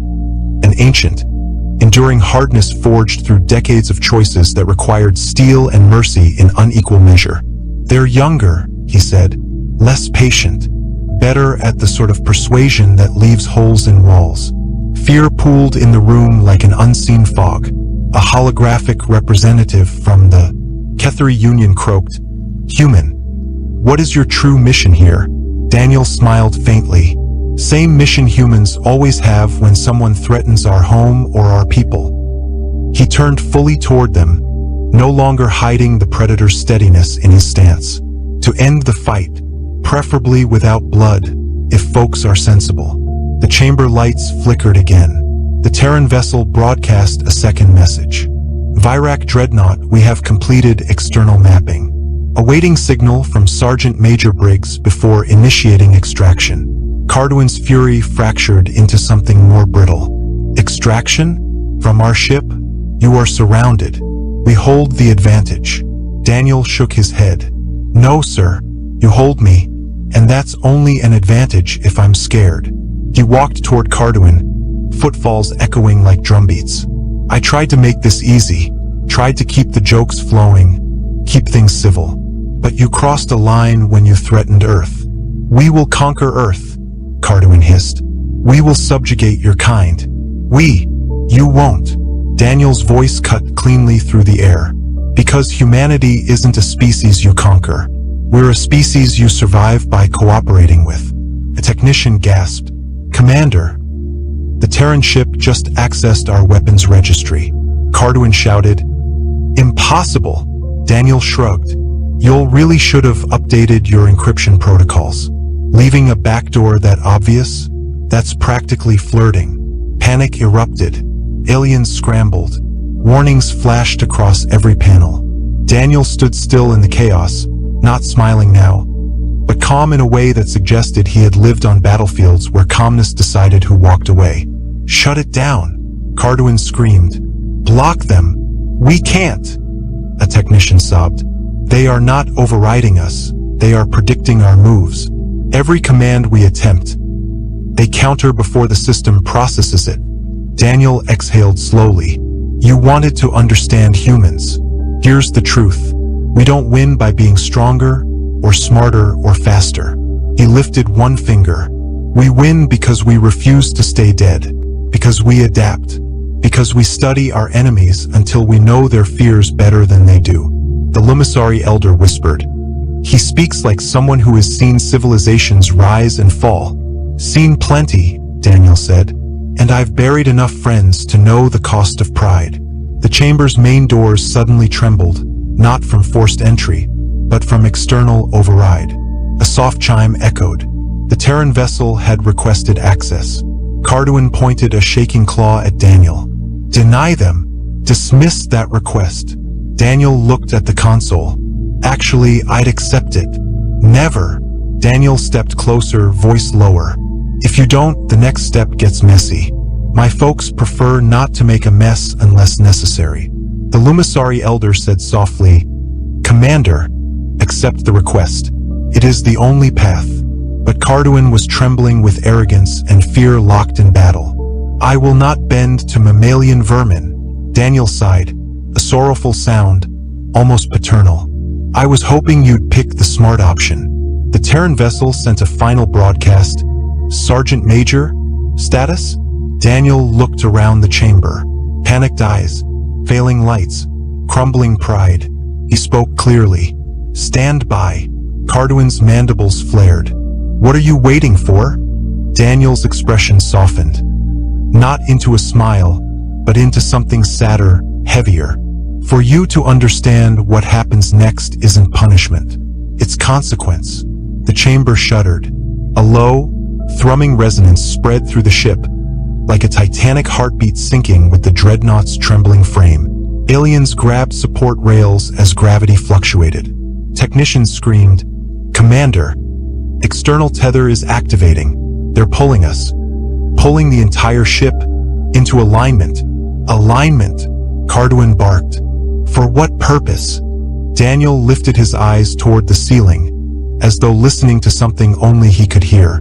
Then he answered, "For boarding." The dreadnought lurched as the Terran tether tightened, pulling the massive Virak vessel into perfect alignment like a misbehaving child being guided firmly by the shoulders. Lights flickered, gravity wavered, and the metallic bones of the ship groaned under the unfamiliar stress. Even the stalwart Virak warriors braced themselves, their instincts betraying them with tremors they could not suppress. Daniel Briggs stood calmly amid the shuddering chaos, hands at his sides, posture straight, eyes steady. The old soldier no longer wore the easy humor that had softened his earlier expressions. Now his face held the clarity of purpose found only in people who had survived too many battlefields to count. When he spoke, his voice carried with it the weight of someone who had been patient long enough. The technicians worked in panicked haste, attempting countermeasures they already knew would fail. "Commander, the Terrans have seized control of our docking ports," one shouted. "They're overriding physical locks," Carduin snarled, flinging a console aside. "Fight them. Do something." "We are trying," another cried. "But the system reads their commands as authorized. It believes them to be us." Daniel cocked his head. "Well, we did warn y'all. Humans like to blend in before we stand out." "You did not blend in, human," Carduin spat. "You infiltrated." "No, sir," Daniel corrected gently. "A spy hides, a guest observes, a warning waits." The commander froze, realization colder than the void sliding behind his eyes. Daniel saw the fear forming.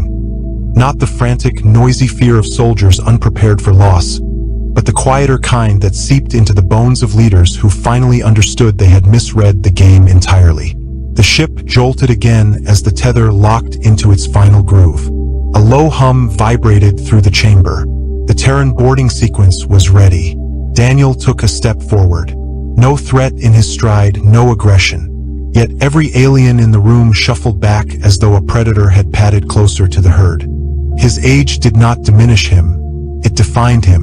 This was not the strength of youth, reckless, blazing, uncontained. This was the strength of endurance, of someone who had walked through fire so many times that flames now parted out of habit. One of the Virak guards whispered hoarsely, "What happens now?" Daniel considered him with a softened gaze. "That depends. Y'all can surrender, or you can dig in your heels and make this a story folks tell their kids to explain why stubbornness leads to early funerals." The guard's mandibles quivered. "We do not surrender," Daniel sighed, rubbing the bridge of his nose like a grandparent dealing with a family argument that could have been avoided. "I figured you'd say that. Never met an empire that learned early." Carduin straightened, defiance laced with panic. "If your forces board this ship, we will repel them. We are not cowards." "No," Daniel agreed softly. "Y'all are proud. Dangerous mix if you're not careful." He glanced toward the viewing port where the Terran ship loomed. Sleek, silent, terrible in its beauty.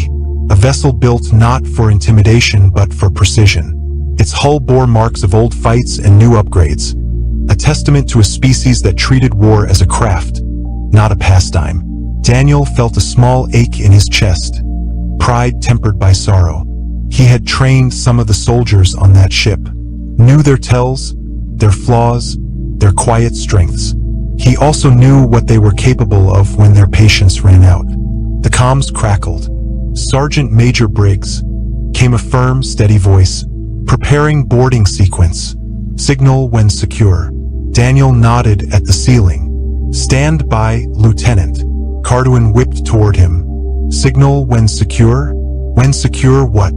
Daniel offered a sympathetic look that held no mockery. "When the choice is made." "This is no negotiation," the commander roared. "We do not parley with primitives." Daniel didn't flinch. "Sir, at this point it ain't about negotiation. It's about outcomes. And y'all are about 5 steps behind."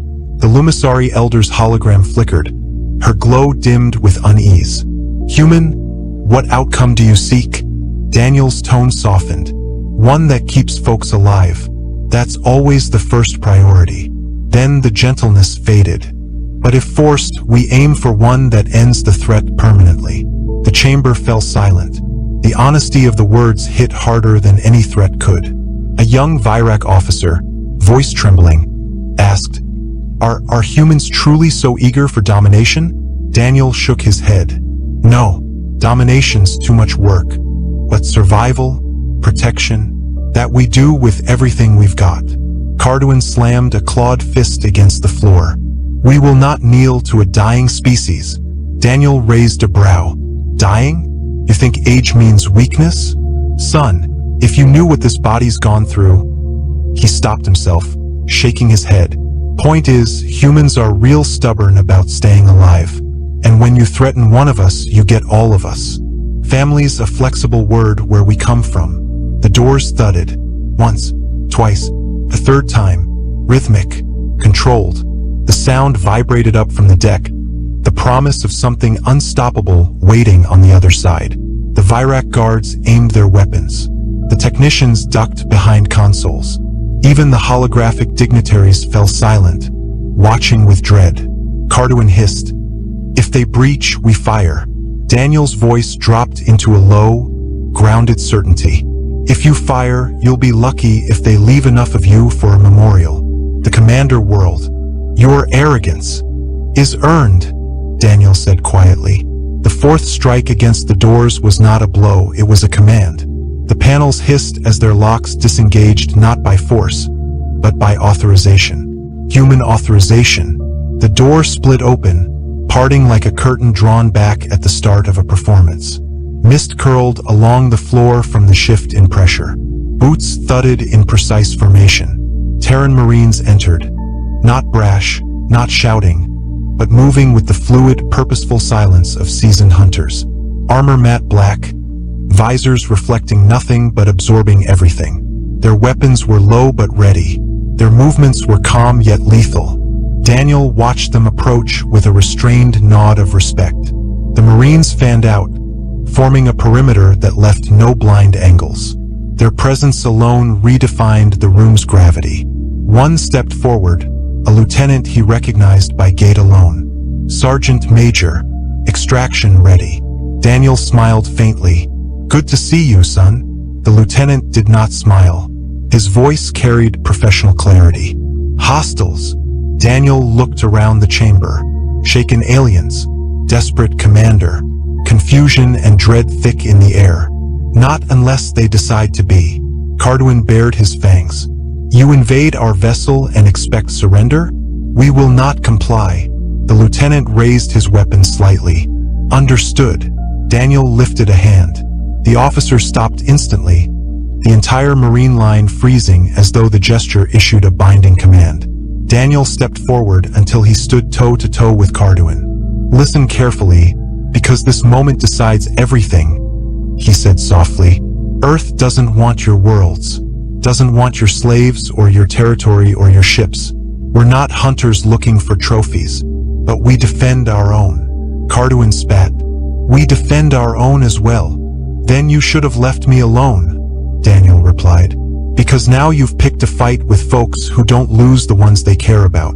The commander trembled, not with fear, but with a desperate refusal to accept the truth unraveling around him. You cannot expect us to surrender to one old human. Daniel's expression softened. I don't. He gestured lightly toward the Marines. I expect you to surrender to them. The Virak looked at the soldiers behind Daniel.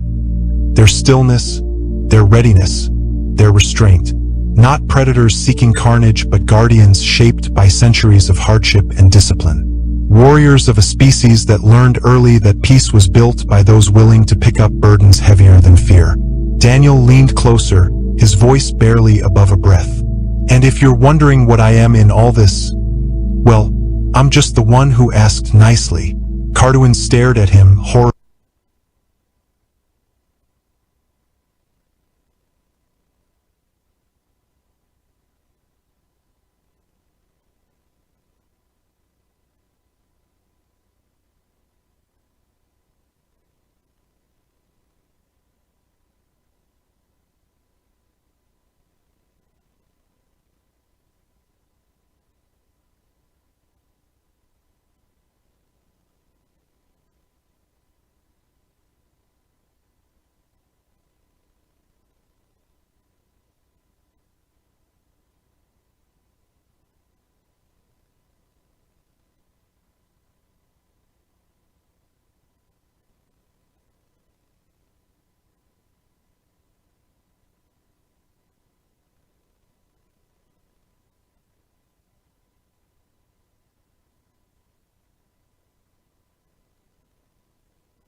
always have. Better to take time and find the right solution than rush and find the wrong one. Tell that to the 3,000 scientists Randy saved when we would have let them die waiting for authorization. The argument raged back and forth, but Quilmex had support. A significant portion of the council valued stability and procedure over innovation and risk. They saw in his example, the entire bureaucratic structure could collapse, which Randy thought privately might not be the worst thing in the world, but he kept that opinion to himself because he was learning to pick his battles. The tension came to a head when the council faced its biggest crisis in recorded history. The informational density collapse had been progressing despite the implementation of the Jumpstart protocol. The new systems were working, but the transfer of data from old systems to new was revealing something nobody had anticipated. The old systems weren't just failing, they were failing in a pattern. It wasn't random degradation, it was targeted corruption. Someone or something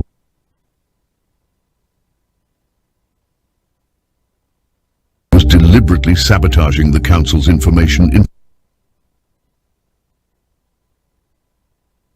to find the source. An attack from WHO? Demanded Vexnall. What species would benefit from council collapse? Maybe it ain't a species, Randy said quietly. Everyone turned to look at him. What do you mean? Asked Kolmesh. You said the corruption's following a pattern, right? What if the pattern is the attacker? That's nonsensical. Patterns can't attack things. Sure they can, Randy said. One time my cousin's computer got a virus that spread by people clicking on cat pictures. Wasn't a person sending the pictures, it was the virus using the pictures. Maybe your corruption thing is like that? A self-propagating data virus. Kolmesh's eyes widened. That's been hiding in our systems for who knows how long, spreading through our own filing and cross-referencing protocols. Growing every time someone files something wrong or makes a database that points back to itself, Randy continued, warming to the idea. Y'all got thousands of years of paperwork, all connected like a big spider web. What if something's been living in that web this whole time, getting bigger and bigger, and now it's finally big enough to start breaking things? The scientists looked at each other with expressions that ranged from fascinated to deeply disturbed. That would explain why we can't isolate it, said Kolmesh. It's not in the system, it is the system, or at least it's become part of it. Can we kill it? Asked Vexnall pragmatically. If we kill it, we kill all our data, Kolmesh said. It's integrated into everything. The filing systems, the cross-references, the archives. Removing it would be like trying to remove someone's nervous system without killing them. So we're back to the original problem, said Quilmex triumphantly. We need to completely rebuild, which we can't do. The human's theory, while creative, doesn't actually help. And actually, Randy said slowly, and everyone braced themselves because Randy saying actually usually preceded something either brilliant or catastrophic. What if we don't kill it? What if we just make it not want to break stuff? It's a data construct, Quilmex said. It doesn't want anything. How do you know? Randy challenged. You don't even know what it is. Maybe it's like them AIs in the movies. Maybe it got smart somehow and it's breaking things because it's mad or bored or something. That's ridiculous. Is it? Kolmesh interrupted. We don't actually know what this entity is. We've never encountered anything like it. So, what do you propose? Vexnall asked Randy directly. How do we negotiate with a data virus that may or may not be sentient? Same way you negotiate with anything, Randy said. You talk to it. Ask it what it wants. See if you can work something out.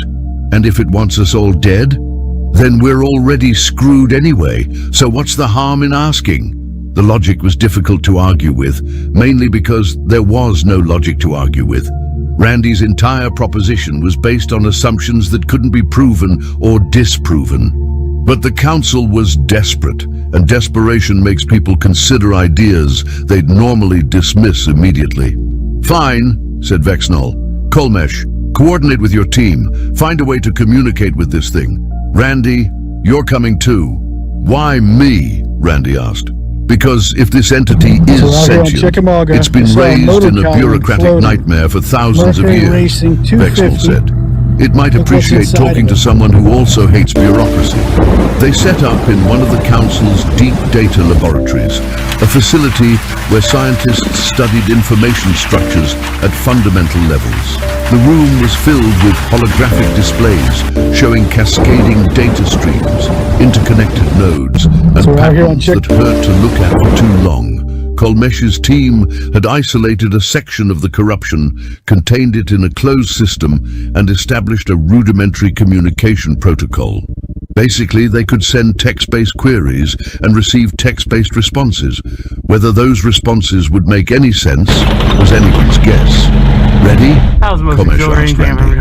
To talk to a computer virus that might be trying to kill us all? I think you could sure, this is totally normal. And we've got a Randy running and driving freaking tank. Hello, can you understand this?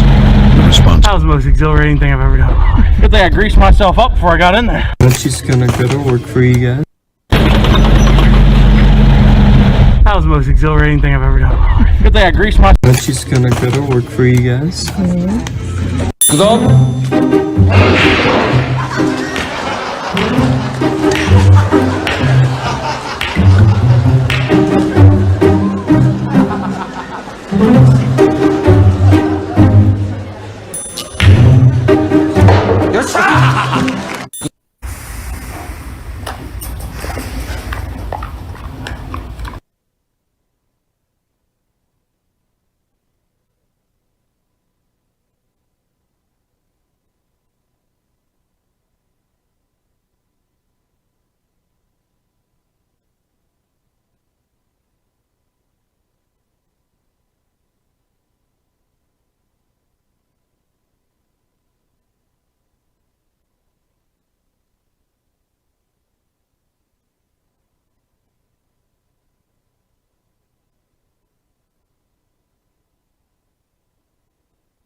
Good morning. Hey, bud.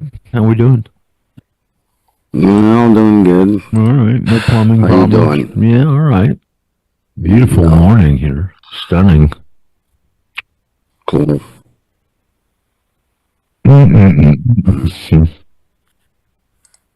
Monday. 55 seconds.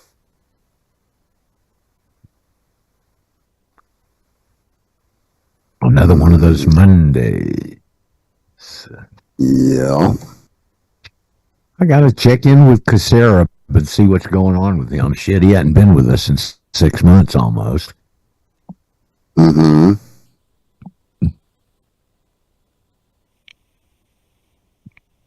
Gotta check in with Joe in Oklahoma because we haven't seen him for about 18 hours. He's usually more present than that. Oh, he was on the show. There he is. He was on the show the other day. Oh, there you go. Morning, Joe. You were missed. Did you hear my comment on complimenting you guys on Broken Forward Arrow moving the other day? and focused on freedom. We'll talk about it. You're listening to the Global Voice Radio Network.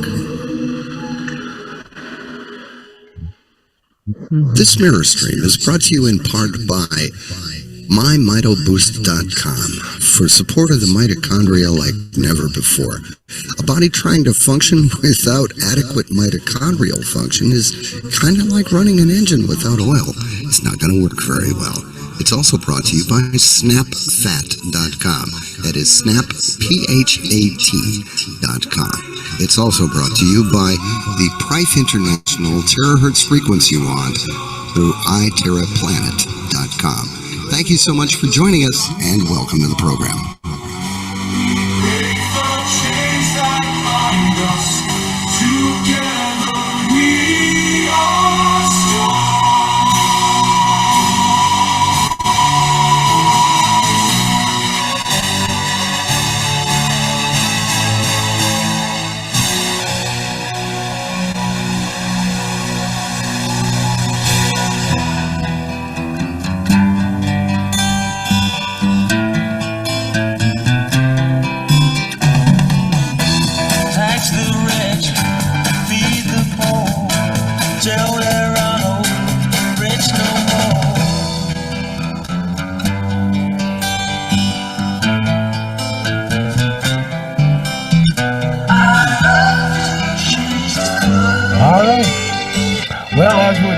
We're going to start out another day and another week here doing that, trying to change the world a little bit. Roger Sales, Radio Ranch.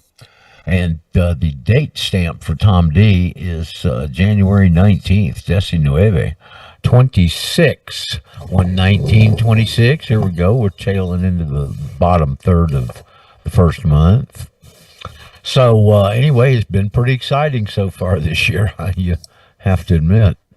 Good morning, Paul. Would you please be so kind and generous, if you would, to identify anyone that's helping us extend our reach today all around this big, ugly world?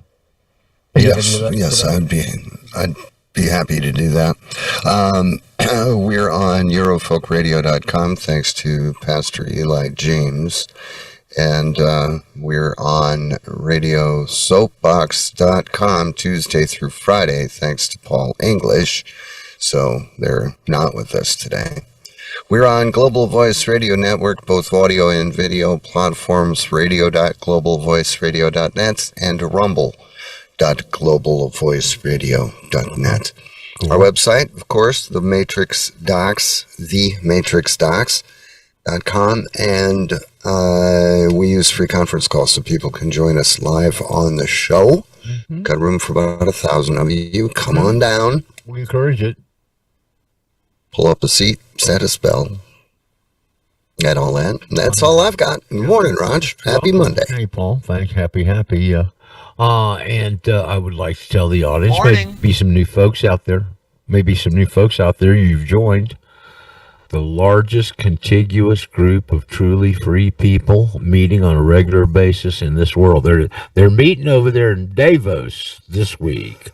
That is not a bunch of free people. That is a bunch of oligarchs that have stolen trillions of dollars that want to come back and control everything. They're meeting over there right now. I saw Scott Bessent just get Q&A'd over there. Trump will be over there on Wednesday and Thursday. So I do have one more kudo to give. I wasn't looking at Zoom. Apparently, WDRN Productions is with us, so we should be on 106.9 WVOU FM Chicago, HomeNetwork.tv, FreedomNation.tv, Go Live TV, and StreamLive.tube. So Alan pulled his nose out of Nexus Lexus, or what? Yeah, I guess. They are with us today. WDRN Productions, Port Collins, Colorado, the driving force behind the net family of broadcast services. Good to see you, Alan. Wow, where do you start? A lot of football this weekend. Good. These divisional playoff weekends are generally pretty good. It's good stuff watching it this weekend for the most part. Anyway, I'm not sure of things that happened, but I do know that something happened last week. And of course, on Fridays we have Brent. We didn't get into it too much, but Paul, I sent you a couple of emails yesterday as I was catching up on this in the morning. Well, I assume you saw them. A couple of emails you sent me? No, I have not seen them. Would you go over and check, please? Because one of them, I'd like to play a little short actuality here of this guy, and then talk about some of the other stuff. Could you check on that real quick? And of course, what came up again, we had Brent on, and we go in whatever direction we go there. But did you hear what the Mint did with silver, Paul? That's what I'm trying to get at. Well, could you check your email and see? It would be the first of the email. I sent you two right behind each other yesterday. Okay. And one of them is this couple of minutes, 2 minutes. Pretty sharp Chinese guy. I don't know his name. Oriental, let me just say Oriental, because I don't know what nationality he is. But he started in looking in as an investor about 12 years ago and learning about being an investor, and he's keyed in on metals for many years, and he got tired of, he'd see something happen on the charts, and then there wouldn't be a network report on it for 12 hours or so. And so he started going and reporting on these things immediately, and that's why he started his channel. So you get some immediate feedback on what happens in the markets without having to wait for the normal sources to give you their side of it. So did you happen to find those? Yes, I did. 3 minutes, 48 seconds. Yeah, if we could hear this, I think the audience needs to know. I got bantered around a bit here on Thursday, I think, maybe. So in case you guys were asleep. Okay. Oh, sorry. That's okay. That's a little lead in to the Chinese or the Oriental guy. Anyway, if you're holding silver and you hadn't heard about this yet, I think you'll be pretty excited about it. Don't wet your pants, okay? Okay. Here goes. So in case you guys were sleeping and you haven't heard it, the U.S. Mint just repriced the value of the silver dollar. Check this out. The United States Mint, the sovereign entity responsible for the nation's coinage, quietly updated their internal pricing. And the number they published is not just a price increase, it is a confession. We have confirmed reports that the U.S. Mint has repriced the proof American Silver Eagle. to $173. They have repriced the uncirculated bullion version to $169. Let that sink in for a moment. The spot price on your screen is $90. The government price is $173. That is a premium of nearly 100%. This is the sovereign leak. It is the moment where the entity that prints the currency admits that the currency is broken. Now, the skeptics will say, but the mint is closed. Sales are suspended. This price doesn't matter. I'm here to tell you that it matters more than anything else in the market right now. Why would a government agency, which is currently refusing to sell coins because of a pricing backlog, go into their system and nearly double the price tag? They are doing it because they are front-running the reality. They know that when they finally reopen the sales window, whether that is next week or next month, they cannot sell silver at $90. If they did, they would be looted. They would be selling a strategic asset for pennies on the dollar. By setting the price at $173, the U.S. Mint is signaling where they believe the clearing price actually is. They are telling you that the paper price of $90 is a fiction. It is a derivative illusion that has no bearing on the cost of physical replacement. This creates a two-tiered reality. In Tier 1, you have the paper traders on Wall Street, swapping digital contracts back and forth, pretending that silver is worth $90. In Tier 2, you have the physical owners, the mint, the dealers, the industrial buyers, who know that if you actually want to touch the metal, you have to pay double. This disconnect is the definition of a broken market. When the spread between the paper price and the physical price hits $80, the exchange is no longer discovering price. It is discovering insolvency. Think about the psychology of this. If you are a retail investor and you see the government pricing silver at $173, are you going to sell your stack for $90? No. You're going to hold. You are going to wait. You're going to realize that your asset is worth far more than the bank is willing to pay you for it. This destroys the liquidity of the short sellers. The banks need you to sell so they can cover their positions. But the U.S. Mint just told every silver owner in America to hold on for dear life. They have inadvertently created the ultimate diamond hand narrative. And let's look at the timing. This repricing happened on a Friday afternoon, right after a massive attempt to smash the paper price failed. The banks tried to drive his silver down to $86. They failed. The market closed the week above $90, the first weekly close above $90 in history. And in response, the Mint raised their price to $173. This is a war between the deflationary forces of the paper market and the inflationary reality of the physical world. The paper market wants lower prices to protect the dollar. The physical market demands higher prices to justify production. The U.S. Mint has chosen a side. By pricing at $173, they have aligned themselves with the inflation trade. They are admitting that the purchasing power of the dollar has collapsed, to the point where a 1-ounce coin costs nearly 200 units of currency. This is what a currency crisis looks like in real time. It isn't a sudden crash to zero. It is a series of repricings where the cost of real assets jumps overnight to reflect the debasement of the money. We are living through the great repricing. The screen says $90. The Mint says $173. Which price is real? The price where you can buy a digital contract that might be settled in cash? Or the price where you can buy a physical coin that you can hold in your hand? The answer is obvious. The physical price is the real price.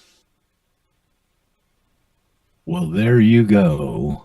Who would have ever dreamt that you'd see priced at $173? Yes, Julie. Is that a lie? Is this guy lying to us or what?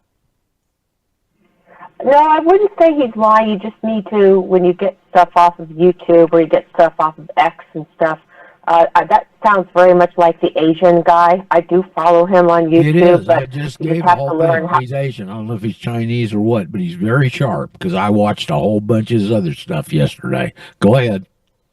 Well, you got to realize it's AI generated. YouTube tells you whether it's a person or it's AI. The majority of all of his stuff is AI generated. Okay, well, okay, that's news to me. So, yep. So did the Treasury not put proofs at 173 on Friday afternoon? I don't know. I didn't verify that. That's what I heard. Yeah, I said that Saturday afternoon. You did, Rick. It came up Saturday. Okay, now that's just part of the deal, and you can see exactly what this guy said. It's the scam versus the reality. Now, what was interesting that he said, Rick, if you noticed, It was the proof coins that were 173, and the regular uncirculated bullion coins, the regular silver that you'd buy, Walking Eagle, Walking Liberty, that was 169. So there's only a $4 spread in proofs and bullion uncirculated. What's the difference? And have you ever been coin collectors? When you were young and you buy proof sets, you can buy proof sets from the mint. And with the advantage of those, not much in price differential, you'll notice. But what they are is they're numismatic type silver coins. They go through a couple extra processes in the processing. They're washed with some kind of metal and pressed additional times by the press. And they put them in a little plastic. When you buy them, they're not just you hold in your hand. They're in these little plastic cases. And they might have different varieties or whatever. Those are proof coins. You notice they didn't hold too much of a premium above regular uncirculated bullion, $4. So the price is being projected by the Treasury, and that's probably fairly accurate at this point. Okay, now that's good. If you're holding silver, you should be ecstatic. Okay. And congratulations on making good decisions earlier in your life. Yes, Rick? At 90, current price $90. I checked this morning, still around 93, and silver somewhere around 46. That was 50 to 1. Hold on. You said what's 93 and 46? So I thought that was silver was 93. Silver 93, gold 4,600. Oh, 4,600. Okay, gotcha. I checked this morning too. It's approaching 47. That's about 50 to 1. At 173, and if gold holds, that's 26 to 1. And this some of the technical stuff that goes on behind this on trading ratios and whatnot. That's not what we're here for. I'm just trying to give you guys some general ideas and a little bit of knowledge on this financial stuff. It's very important, obviously. I've been studying it for the whole 30 years that I've been in this. Not totally, but a little at a time and understanding. Now, this is where I wanted to go, Rick, and we can get back and discuss this stuff. Okay. Trade silver to gold. Do what now? Trade silver to gold at that ratio. Yeah, that's what it would be doing at that ratio right now. And Pete Elliott's probably Kirk Elliott, whatever his name is probably having a bunch of his people do that right now. And I'm sure he'll probably be on Alex today or tomorrow with some kind of an update. Anxious to hear what he's got to say, as long as well as Andy Holter and Scheckman, who all three of those I really respect those guys. But I don't know how many of you we've got in our audience. I think our audience tends to be a little longer in the tooth, seems like to me, over the years and term. But because we've got enough life under our belt where we've been gored a little bit and, we know something's wrong and we're looking for answers. Many of the young people are in that too now. So if you're younger, if you'd like to repeat the advantages, like I think I told you, Rick, back when I was buying Silver Eagles for the CCG group there in Atlanta, I'd announced I was going to go buy a green box, and people would come up to my little desk in the back, and I used to sell the American for the Spotlight there too, and distribute it, and people come up and give me money and or currency, and then I'd go buy it and come back. I'd tag about 50 cents on each coin, so I got to accumulate some of my own for free just for making the transactions. But back then, we were buying green boxes. That's 500. Call them green monster box. Green monster boxes of Silver Eagles for $3.50 a piece. Now, if you would have been active in the market then, and you'd been taken Jesse Livermore's advice, buy right, sit tight, you'd be sitting on quite a profit right now. 350 to 170. I don't know what the ROI on that is, but it's damn big. Okay. Oh yeah, yes, Lisa. I am at governmentmint.com coins, and they have 1 ounce silver eagles for $109.95. Okay. So if they raise that rate, would they be selling them for that little? I don't know, Lisa. I don't know. I'm just reporting what I know. Okay. So, regardless of that, I'm trying to make a specific example, though, for those of you who are maybe not in the best of financial shape, and yet you've got a bit of life left. And I mentioned it the other day. Don't look at 150 or 109 or $178 silver or $4,700 gold. Go to the next metal in line, and that's copper. Okay. Now, this guy, and Paul, I sent you 2 links. You played one of them, and the one that's right behind that is an extended, there's a number of different sections in the video. And he goes from talking about this silver price. And this guy's very good. He's not trying to sell you anything. He's not trying to influence you. He's telling you what he knows about the technical stuff, what he knows about the underbelly, and what his plans are on doing and why. You take him up on him. You don't have to. Guy is very sharp. That was my assessment. So there's a longer video, Paul, just a second, Rick. There's a longer video, if I sent you, if you would please post that in the chats for people in the audience, because he goes into a lot of this stuff in, well, a lot of depth, some technical depth, which may go over your head, but he gives you some real general concepts here that are real important. Yes, Rick. About a year and a half ago, I bought some copper rounds for $1.14 each. They're at $3.50. There you go. There you go. Now, you're going to get back to, if you want to look at this with Rick's example right there, I'm going to give you some things to back this up, is buy low, sell high, you know. Buy low, sell high. You want to be a contrarian investor. You want to be ahead of the crowd, especially if you're dealing in these metals and you're dealing long term. This is not a short term play. I'm assuming none of you are traders. This is a long term play where you're going, I'm looking way down the road. I'm seeing all the things that are developing out there around the world, and I'm trying to make the best assessment and buy that I could. And of course, this is what my friend in Argentina did with silver. He's been holding, I don't even know how much Tito has, but he's got bought a pretty good bit when it was a lot lower. And I did the same with gold. But those prices have escalated dramatically. You can see the difference in the ROIs. We saw what's going on now 20 plus years ago. We understood enough about economics and understood enough about how the system was built and operated to be able to make that call. Okay, yeah, I'm going to go buy gold when nobody else is buying it, and when England is selling off half of its gold supplies to the lowest bidder in an auction. I'm going to say that again for those of you who have never heard that. It's called Brown's Bottom. You can go look it up. It's when Gordon Brown was the exchequer of England, and in his tenure, he sold half of England's gold supplies at an auction to the lowest bidder. Can you say Rothschild? Okay, because that's what that is. All right.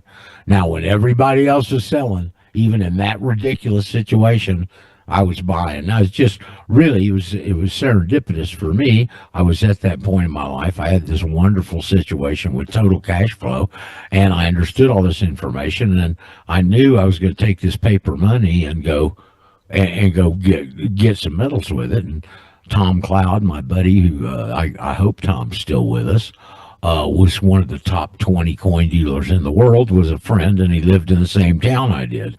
So it was very easy to go there. Now, let me tell you what else I did along that term. I don't know if it's possible now. Rick, you remember Neil Borge, right? Yeah, I used to listen to him every day. Yeah, me too. So Borge started a deal when he was over there at WSB. He started a deal about saving dollar bills. Do you remember that?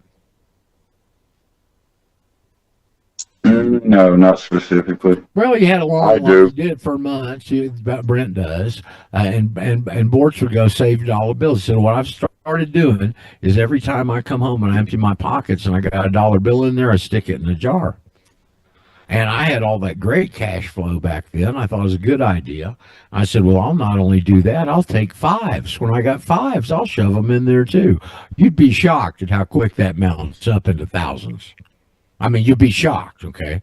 So that was a deal that I'd do. And every time I got so much, I'd empty out the jar and go see Tom, you know. But what you want to do is find this situation like you're in right now. We're talking about right now for your advantage in the future. If you're in these situations, copper metal. Okay, now he brings out, and in that long video of several different series of information that I hope Paul can post in the chats there for everybody that wants to look into this deeper. This guy's very sharp. Okay. And he doesn't have any personal advantage. He's just trying to put out information. All right. And so one of the things he dropped was, I didn't know this. Do you know that? And what did the recyclers say? Well, there's no big rush on copper because you got all this I think recycling takes up 30% of the copper in the world, something like that. But here's the rub. You can't use recycled copper in these new applications unless you refine it further with a lot of energy and effort to get to the purity that it comes out of the ground in. Because when they recycle, they throw all kinds of other stuff in there, and there's impurities. So they got to go back and go through additional steps. I don't know how many. I guess it depends on the purity of the copper. Go through these steps to purify it where it can be used in all these things like all these AI centers that are being built and planned to be built all over the world. Now, here's the deal. Hold on just a second, Joe. Here's the deal he laid on us in that video. And he said Rio Tinto is a big international mining company, and I don't, if I said it was owned by the Rothschilds, I don't think you'd be surprised, would you? Rio Tinto is Rothschilds. And AWS, Amazon Web Services, has cut a deal with Rio Tinto to buy all the copper that comes out of any of their mines. That copper will never show up on exchanges. It's going to go straight from manufacturer straight to user. And they're doing that in anticipation of all these AI centers and all the different electrical things, and the fact that silver will be incredibly high by then, and copper will, in many of these applications, do the job that's needed. What? I check. Anyway, you can buy it. Rick Gamble, he bought some. This was and when I checked about a month ago, it was at $3.50 an hour. You were pleasantly surprised, weren't you? Well, let me tell you what. Oh yeah, it's going a hell of a lot higher. But you got to buy a lot of it to make any money. Depends on. Go call one of these metals dealers and ask them about it. They generally have got access to that stuff too. Okay. And copper has got the same disadvantage that silver has, is you can't run with it very far. Okay, if you're stationary and you can hold it and hide it and all that, it's a great thing. If you're planning on running, you ain't gonna run too far. Okay, there's where gold comes in. Bam. All right, but if you're looking down the line, you got a little more. I mean, I'm 77 years old, man. I got no concern with upside. Okay, just no concern with it. Doesn't matter how much it's going to be because I'm not going to be around to enjoy it. Okay, but younger people that do have that upside, when I was buying this stuff 25 years ago, it's a different story. I was a younger man then, you know, and boy, I can remember my dear friend David Strait. We were talking about gold all the time. He owned a bunch of it. I got some funny gold stories with him, but David said, well, I wish it'd hurry up. He never got to live long enough to see it, unfortunately. But here's a play for you, copper. Okay, you got some years ahead of you. You don't have enough to buy some silver. You don't have enough to buy some gold, but you want to participate in what's coming in a positive manner. Copper, and then copper. Okay, you can still play this 350 silver to 178 silver. You can still play that game. You're just going to play it with copper. Okay, I mentioned it the other day. It's really one of the biggest plays out there. Paul, did you find that other one? And did you that I sent you on him, the longer version? Uh-oh, Paul's distracted. Okay, well, hopefully he's putting it over in the chats if you guys want to watch this guy. I don't know his name, but boy, he's a really good analyst. Okay, and he covers the key stuff. Yes, Dave. Yeah, I told my buddy, I don't know when it was, but I said when silver was up to like 80 or whatever, 80 something, he buys his grandkids silver dollars as rewards, right, or silver rounds, and you know they do certain things. They're in jiu-jitsu, and every time they get a win, they get an ounce. If they get a submission hold, win, they get 2 ounces for that. And then every time they show up, they get an ounce. And then birthdays, they get an ounce for each year. And his 8-year-old grandson, he's going to be 8 here coming up next week, and he's getting 16 ounces because of all these rewards. That's $1,600, I said, dude, you better start looking at copper rounds. No kidding. Typed in copper rounds on the internet, and he found a site that if you bought 100 rounds, it was $1.59 each, and then there was 2 other breaks, $1.39 and then $1.19, and I think it was 2,500 coins or rounds for $1.19 each, which is super freaking cheap. Yeah. Because retail was $3.50 at the time. Anyway, yeah, that's you got to. Yeah, everybody needs to do that because silver was $1.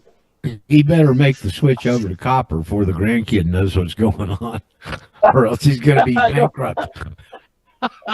I'm telling you, he's and then he borrowed money from his wife to buy a truck here in Michigan and Texas. He had it shipped.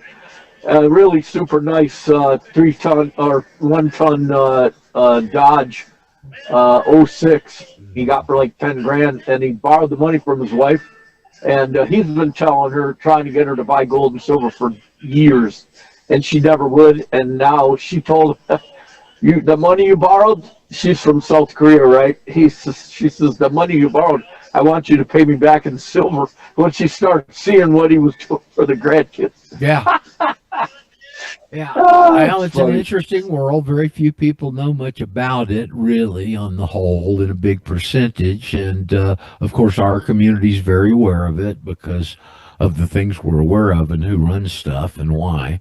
I remind you of Congress Louis T. McFadden's. If you put in Louis T. McFadden, this speech will come up in every search, and it was titled "The Jews Have All the Gold and the Gentiles Have All the Paper." That was 100 years ago, basically. I don't guess it's changed too much. They just have the minds now. So anyway, and the problem with the copper on this mining side is a lot of the easy copper has been already like silver, the Comstock lode. A lot of those mine areas are concentrated in the metal, have been mined out. The easy stuff that's easy to get at has been mined out. You start getting past that, and you got to go deeper. Now we've got all these environmental laws and all these studies that are required and all the rest of that stuff. It extends it to where when they start looking at a place where they can start mining, it's a 10-year process before they're pulling metal out of the ground. Okay. So anyway, I thought that was very significant. I wanted all of you to be totally aware of it. I thank Rick for bringing it up on Saturday, but we got a little more information on it. Paul, are you there? Did you get a chance to find out? Okay, Joe, just hold on, please. I got a train of thought going here. Paul, did you find that other video? Yeah, it did, and it's in the chat. Thank you very much for any of you that want to avail yourself of more. And he's got, I don't know how long that second video is. We've got a number of series where it'll go into the next topic and the next topic. You don't have to change the video. Okay, Joe, what do you got? Half hour. 30 minutes long. Joe. Okay, I guess Joe got his panties in a wad. Sorry, man. I'm on a train of thought here on these things. You guys want to interrupt, I try and let you interrupt, but I was trying to make a point, and I wanted to continue without losing my train of thought, which I do often when I'm interrupted. So, Joe, if you come back and get unupset or whatever, just come back and say, hey, I'll recognize you if I'm not right in the middle of something. So, does anybody have any comment on that?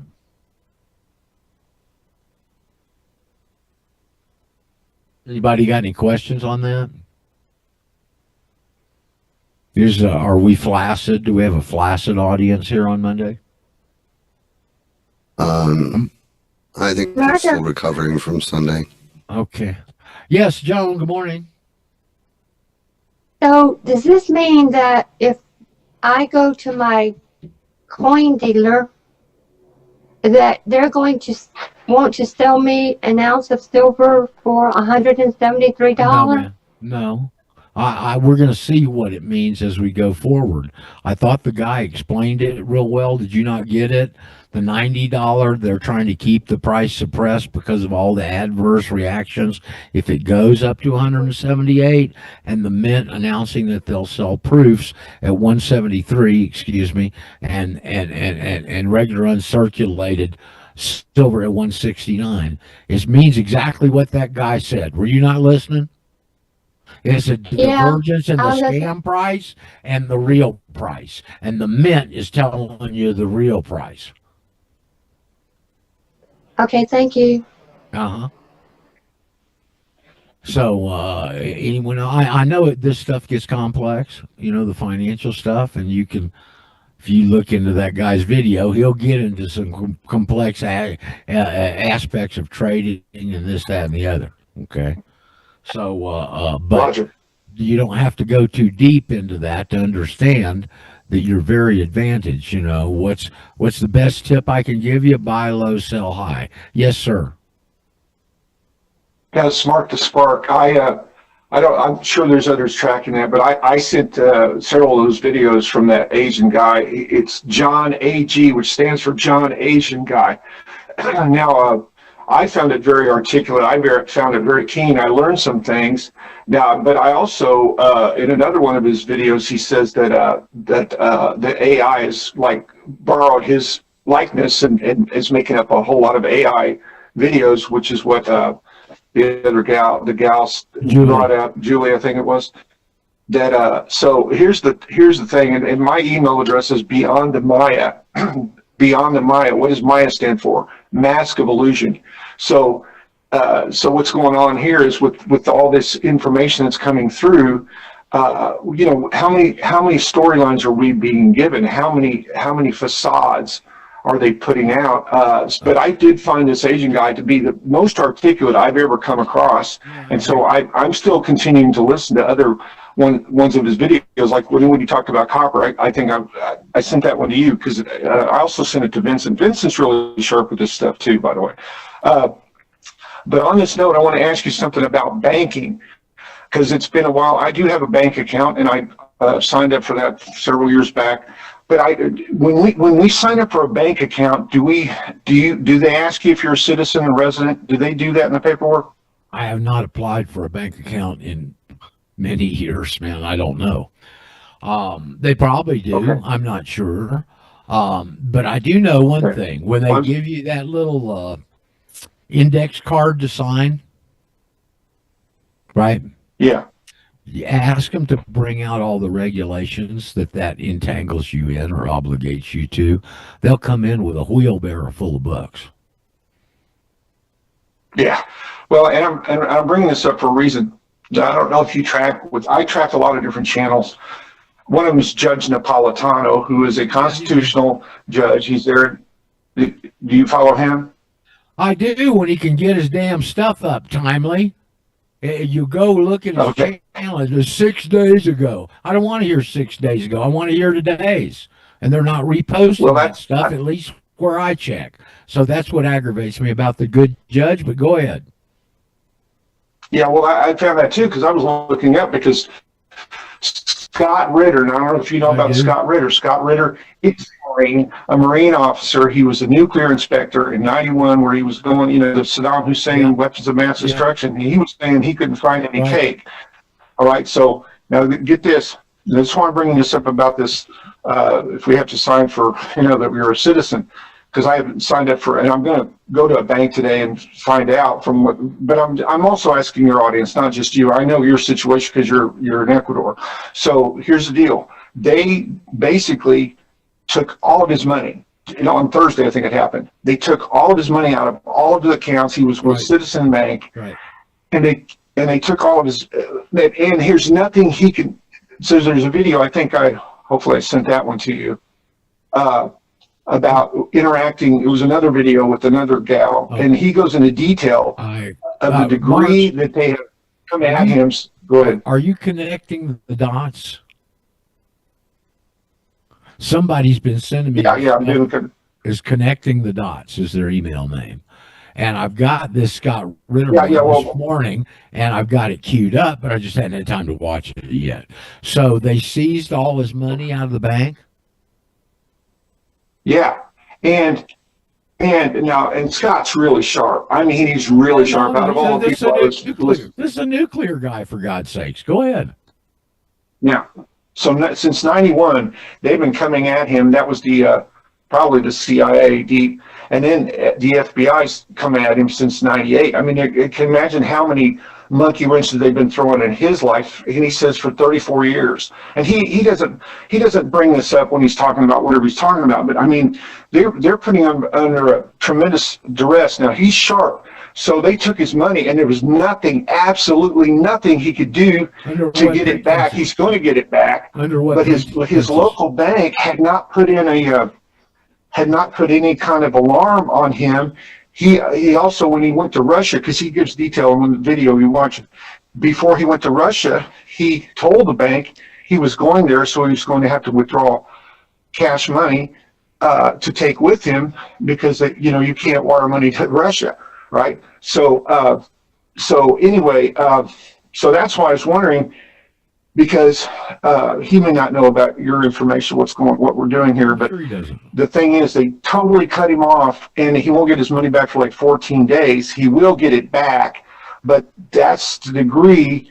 There's no recourse. There's no recourse because they made him a threat. The system made him a threat, and then that brings up the Patriot Act. I'm wondering if the Patriot Act is what my sense of it is. The Patriot Act was a repeat of what happened in '33 with what was it they put forth to make us all War and Emergency Powers Act. They changed German to U.S. And you're right about the Patriot Act. We know automatically everything's an opposite. So if it's the Patriot Act, it's against the Patriots. Okay. That was passed on the night of 9/11. What was his name? The Speaker of the House, a guy from South Dakota or something. I can't remember his name. He had to go over to Chuck Schumer. He was in the House back then, and tell him to quiet down because he was over there almost having a party in around his seat. Okay, so. Yeah, same type thing, except get this, the Patriot Act is for citizens of the United States and residents. Doesn't apply to us, Mark. Right. So that what I'm bringing up here, I'm sorry, I don't mean to overload here, but the deal is, has anybody in the audience had any kind of thing happen from the bank, being that they've reclaimed their status? And so this, because if we... No, not once. Not once has that come up from anybody on the program here. Okay. Comment? Okay. All right, hold on, guy. What? Julie, what? I just wanted to chime in with Mark that all of this was politically motivated. I mean, he's He's the former UN weapons inspector and a critic of U.S. foreign policy. He was debanked by Citizens Bank, and he was with them for over 26 years of service. And it's because he's been going back and forth to Russia and taking cash withdrawals totaling $10,000 per trip. So anyway, he triggered all of those SARs. What are those called? Suspicious activity reports. And so anyway, they're not happy with his Substack, and they're not happy with his statements on what's going on and his criticism of Russia, Ukraine, and everything else. So that's again, they did that to all the Canadian truckers as well in Canada. We don't have free speech anymore. But I will tell you that the bank sent him a certified check for the funds, but he was actually cut off from the entire financial digital system, so his debit card was useless. Yeah. Well, tell us who Citizens Bank is. I don't know, Dave. I don't know. The Royal Bank of Scotland. Oh, Yeah. my God, that's who that is? They're as bad as Barclays. They're as bad as they come. Them and HSBC, that's another one. Right of Freemasonry. Yep. Okay. So why I'm bringing it up, Roger, is it might be a great time for a reveal. So because that's why I'm asking the audience if they, because I haven't reclaimed my status yet. So this is something we could look at and see what, how if it shouldn't affect us. It doesn't. In 15 years, it hasn't. Anybody been affected at their bank? Please come forward. No, we've never had one complaint in 15 years, Mark. Okay, so, and on that note, should we give notice to our bank? You could. A copy of our affidavit? I mean, I don't know. You could if you wanted to. And there's never, again, Mark, get your antenna down. There's never been an example of this in 15 years. Okay. All right. All right. I'm not looking for bad. I'm looking for if I were you, I'd go in. First of all, if you're going in and you want to avoid any kind of that type of suspicion, tell them you want to open a non-interest bearing account. That way, there's no requirement of reporting anything to anybody. Okay. Right. So that'd be the first thing. Yeah. Yes. Roger. Yes.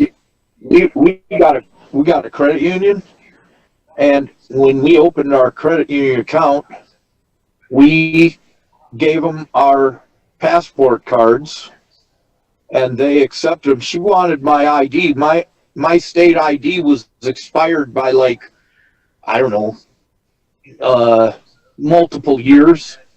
I didn't even realize it was expired, but I guess I should have because I didn't renew it.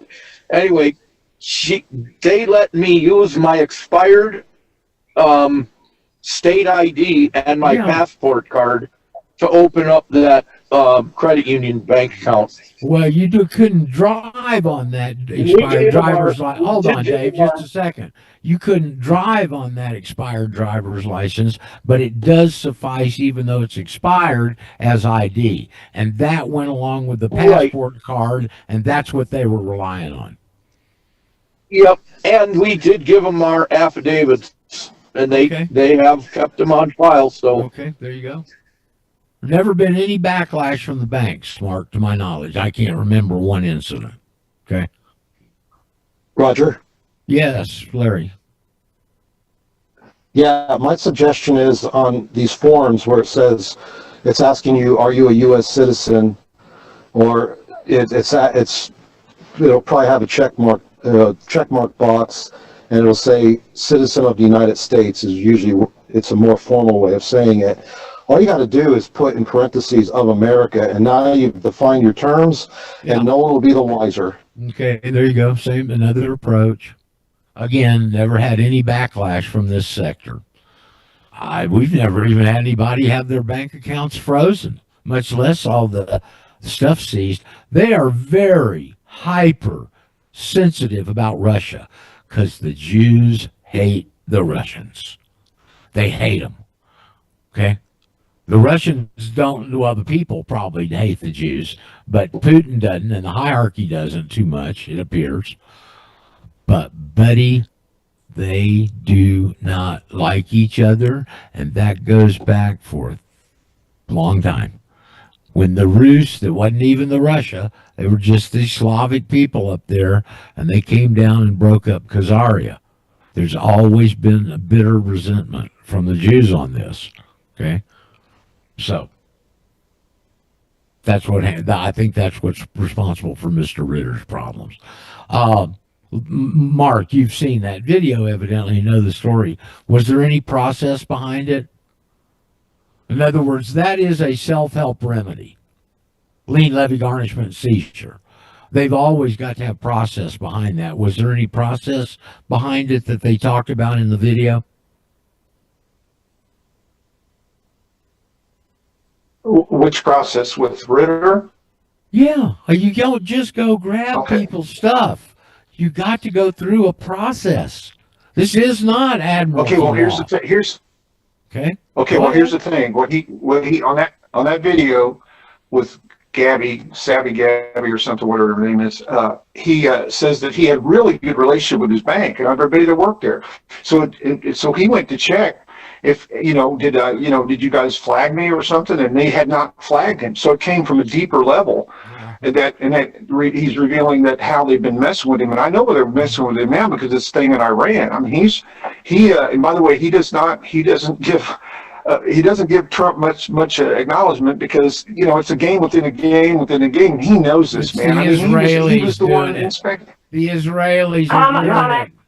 Pompeo told It was the FBI. Pardon me? They shut it down on direction of the FBI.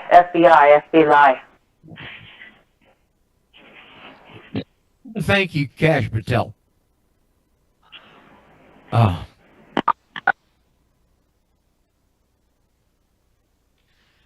was going somewhere. Your interruption totally derailed my thinking. So I don't know where I was going.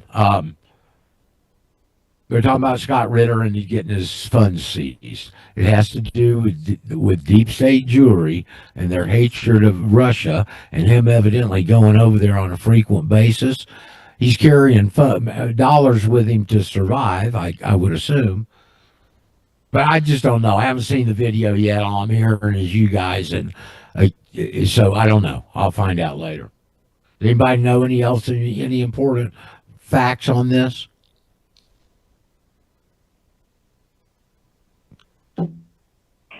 Roger? Yes, Julie. He was taking out, Scott, when he was making his trips to Russia, was taking out $10,000 plus in cash to go back and forth to Russia, from here to Russia. Yeah. And on the direction of the FBI, they closed his bank account, so he didn't have any due process or anything like that. And just keep in mind that AIPAC runs Congress. I think there's only one person who's never taken any money from AIPAC, and I think that was Matt Gaetz. Every other congressman is controlled by the Jews. The guy from Kentucky hasn't, and Marjorie Taylor Greene did not. There's three. Oh yeah, Matt Gaetz. That's right. A couple people, a few people. So but the rest they're all controlled by Netanyahu, Satan Yahoo. I yield. And of course, what in this does he talk about Iran? Mark. Yes, go ahead. Did Ritter allude or talk about the developments in Iran?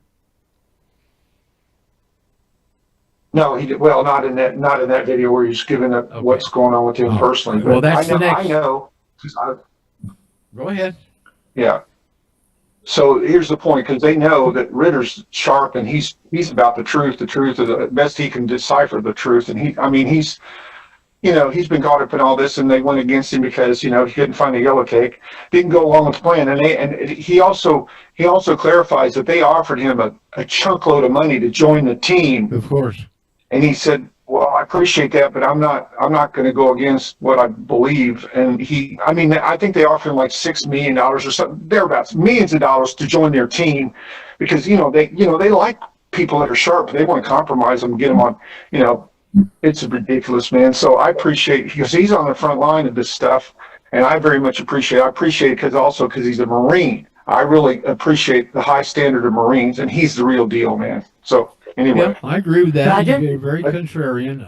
Yes, Robbie. Well, finish your thought first.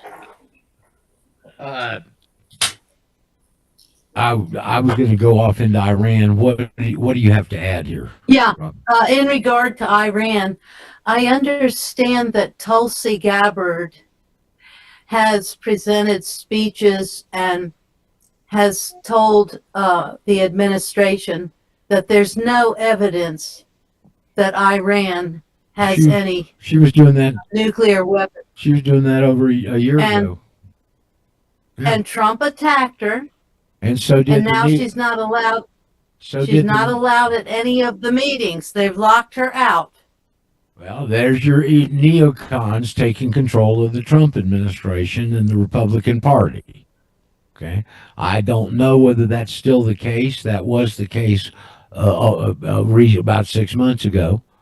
But what I was going to is, of course, what they've done is they've started messing, believe it or not, of course, they've started messing with Iran's currency on the international markets, and it's given them locally a not very favorable economic condition. That started some of these riots, and just as soon as they could get that started, the Mossad has run in a whole bunch of agents. They're doing all kind of dirty work behind the scenes to get this fomented. Even Mike Pompeo, in an interview discussing this, I just saw a clip of it yesterday, day before, said that he said if you look at the protesters, there'll be a Mossad agent on each side of them.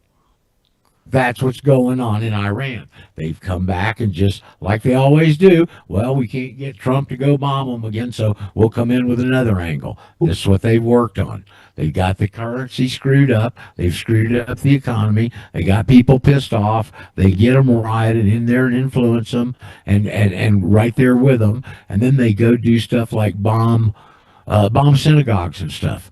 There's a lot of Jews that are still in Iran that don't want to move to Israel. Okay, they don't want to have anything to do with Israel, and Israel keeps trying to force them over decades now, bombing them, doing false flags, and get them to move to Israel. They don't want to go. Yes, ma'am. Yes, I wanted to read a meme that came up on Facebook about Iran. Israel killed JFK to get nukes, not Iran. Israel stole several hundred pounds of highly enriched uranium from us, not Iran. Israel stole other nuclear secrets and components from us to build their bombs, not Iran. Israel refuses to sign the Nuclear Non-Proliferation Treaty. Iran signed it. Israel won't submit to nuclear inspections. Iran does. Israel violated the Atmospheric Test Ban Treaty, not Iran. Israel holds the world hostage with Samson option nuclear blackmail, not Iran. Israel controls our politicians through the Israel lobby and Epstein-style blackmail, not Iran. Israel controls our online speech through the ADL, SPLC, and their infiltration of big tech, not Iran. Thank you. That's very good. Very accurate, too. Well, I mean, see, the world's waking up as to who the enemy is here. Roger. They can't stand it. They're trying to shut down every avenue of any kind of social media that exposes these bastards. But they won't get them all, I don't believe. They got X about halfway. Yes, was that Samuel? Yeah, lately, Roger, Scott Ritter said that, and he knows it to be an absolute fact based on the telemetry, the chips inside of some of these things that were sent to Putin's residence. He accused Trump of making contact with him so they could target him, and that it was our stuff that went over there to try to target him. And Russia knows this and is going to be changing policy probably over it on how to handle Europe and the United States. Okay. What Samuel's referring to is recently pull out your prick and play the piano. Zelensky came over to meet with Trump about 2 weeks ago. And so Trump had a conversation with Putin before and was going to have a conversation with him after the meeting with Zelensky. So they told Putin to stay put. And that's when they attacked the dacha or whatever it is over there that he was supposedly staying at. So they were internally using Trump. I don't think he's not trying to set up Putin. He doesn't want to get him killed. It's these other crazy bastards that do. Okay?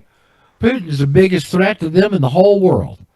Nobody else, no other world leader has stood up to them in that period of time, and he was going to call him back. Well, this is obviously the CIA and the deep state sabotaging Trump. Can you see that? Yeah, Roger. There's a piece. I think it was on Napolitanos or Danny Haiphong, where Scott and Ray McGovern are going back and forth just on that particular point. Yeah. Who really knew who, what, and where? Let me tell you what, the best and the Russians are taking it in consideration, according to McGovern. The best McGovern. thing could happen to us if we pal up with the Russians, and we're both related anciently. And that'd be a very formidable union, and I'm sorry, that's what they are scared to death of. Okay, there's the whisper. Obvious, you hear that, Paul? You want to tell Chicago bye-bye? Sorry about the Bears. Yep, I got about 5 seconds to do it, too. 106.9 WBOU FM Chicago, the pulse of Chicago. Thanks for joining us. If you drop off at the top of the hour, which you probably already did, find links to find us on thematrixstocks.com. Yeah. When that whistler starts, I'm sorry. talk stops. Hell, I'm going to go back to bed.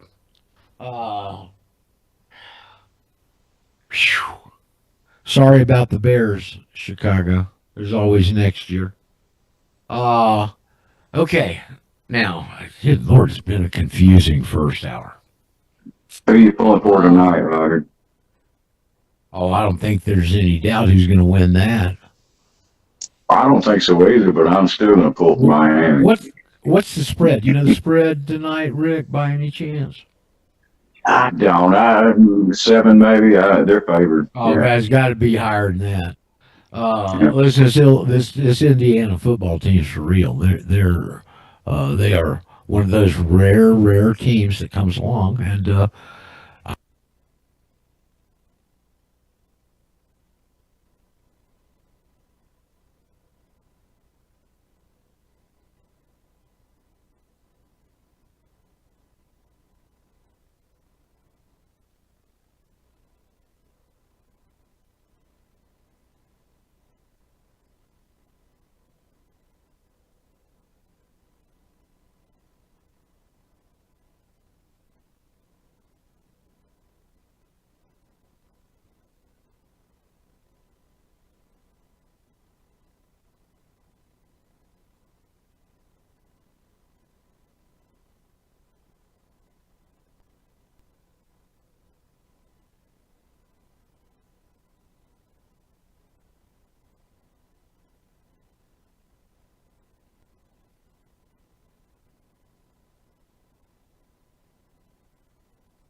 and he also clarifies that they offered him a chunk load of money.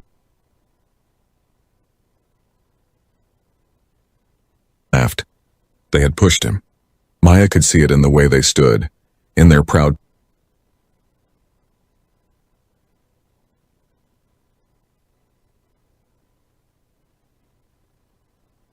Nobody even seemed to care.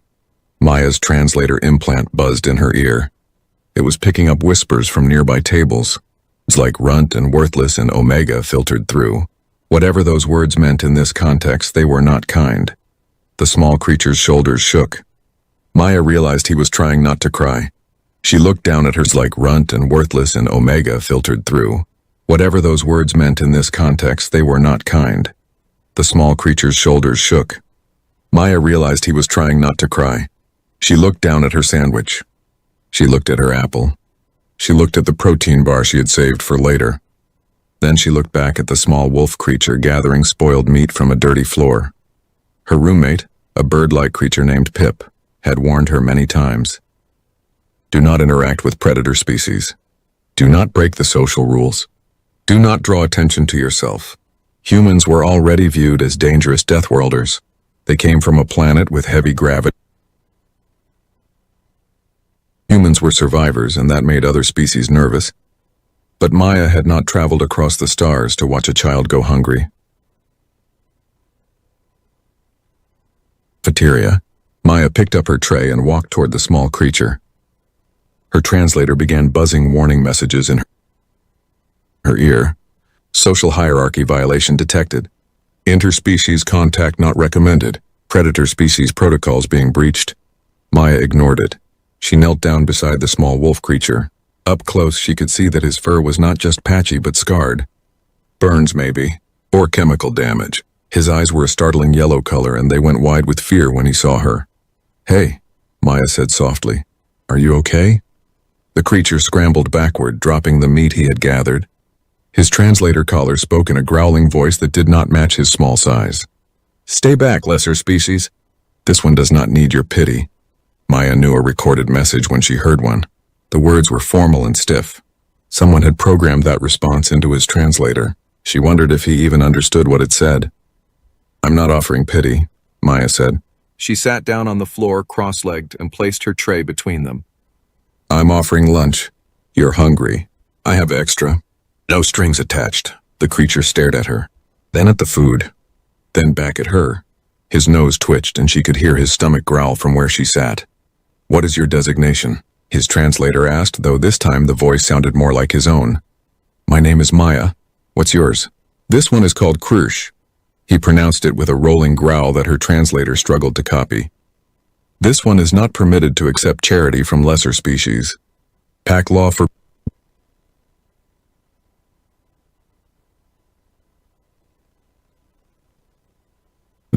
But I know that nobody should have to eat food off the floor when someone else has extra to share. Please take half my sandwich. Take the apple. I'm not very hungry anyway, that was a lie. Maya was always hungry. Earth's gravity was heavier than the station's artificial gravity, and her body burned calories quickly trying to adjust. But looking at Kirsch, she knew he needed the food more than she did. Kirsch looked at the food for a long moment. His paw reached out slowly, carefully, like he expected Maya to snatch it away. When she did not move, he grabbed half the sandwich and brought it to his mouth. He ate quickly, desperately, barely chewing. Maya quietly pushed the apple toward him, and he took that too. They sat in silence while he ate. Maya became aware that the entire cafeteria had gone quiet. Hundreds of eyes watched them. She could feel the weight of their stares like a physical pressure on her back. When Kirsch finished eating, he looked at Maya with those yellow eyes. Why, he asked simply. Maya smiled. Because you needed it. That's all. She stood up, collected her tray, and walked back to her table. She did not look at the predator section. She did not look at any of the staring faces. She just sat down and finished her water like nothing strange had happened. But something strange had happened. Maya just...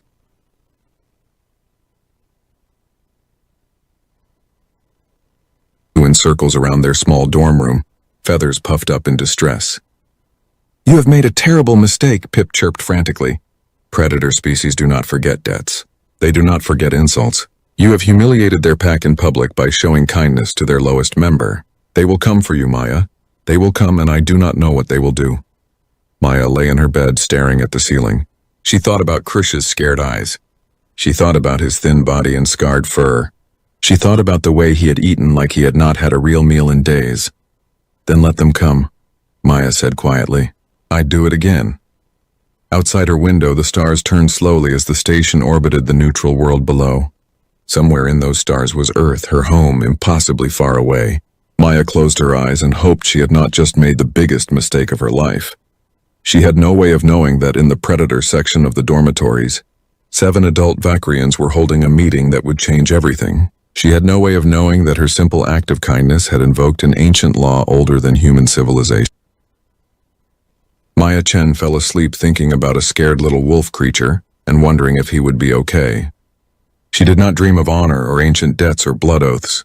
She just hoped that Krish would have a better tomorrow than he had today. That hope, simple and human and kind, was about to shake the foundations of galactic society. But for now, Maya just slept, exhausted from another lonely day at Zenith Collegiate, unaware that her loneliness was about to end in the most spectacular way possible. Maya had not slept well. Pip's worried chirping had kept her awake for hours, and when she finally did sleep, she dreamed of yellow eyes and growling voices. Now she stood outside the cafeteria entrance, trying to gather her courage to go inside. Her stomach was empty and complaining, but her mind was full of worry. She pushed through the door and stopped dead in her tracks. 7 massive Vakrians stood around her usual table. They were not sitting. They stood in a semicircle formation, like soldiers at attention. Each one was at least 2 meters tall, with thick fur and muscled bodies that spoke of strength and violence. Their fur was marked with scars, some old and faded, others more recent. These were not students. These were warriors. The entire cafeteria had gone silent. Herbivore section pressed against the far walls. Even other predator species had moved their tables back, creating a wide, empty space around the Vakrians. Maya's translator began buzzing emergency protocols in her ear. Threat level critical. Predator pack formation detected. Recommend immediate evacuation. Security has been notified, but Maya could not move. Her legs felt frozen to the floor. Her heart hammered in her chest so hard, she thought everyone in the room must be able to hear it. This was it. Pip had been right. They had come for her.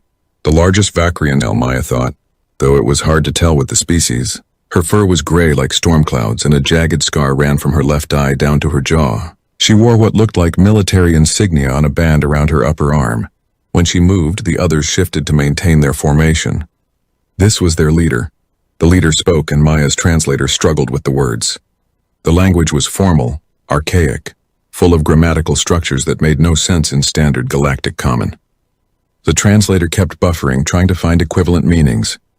Human Maya Chen, the leader said, her voice deep and rumbling. You have performed an act that invokes ancient law. You have fed the lowest of our pack without demanding submission. You have shown kindness without asserting dominance.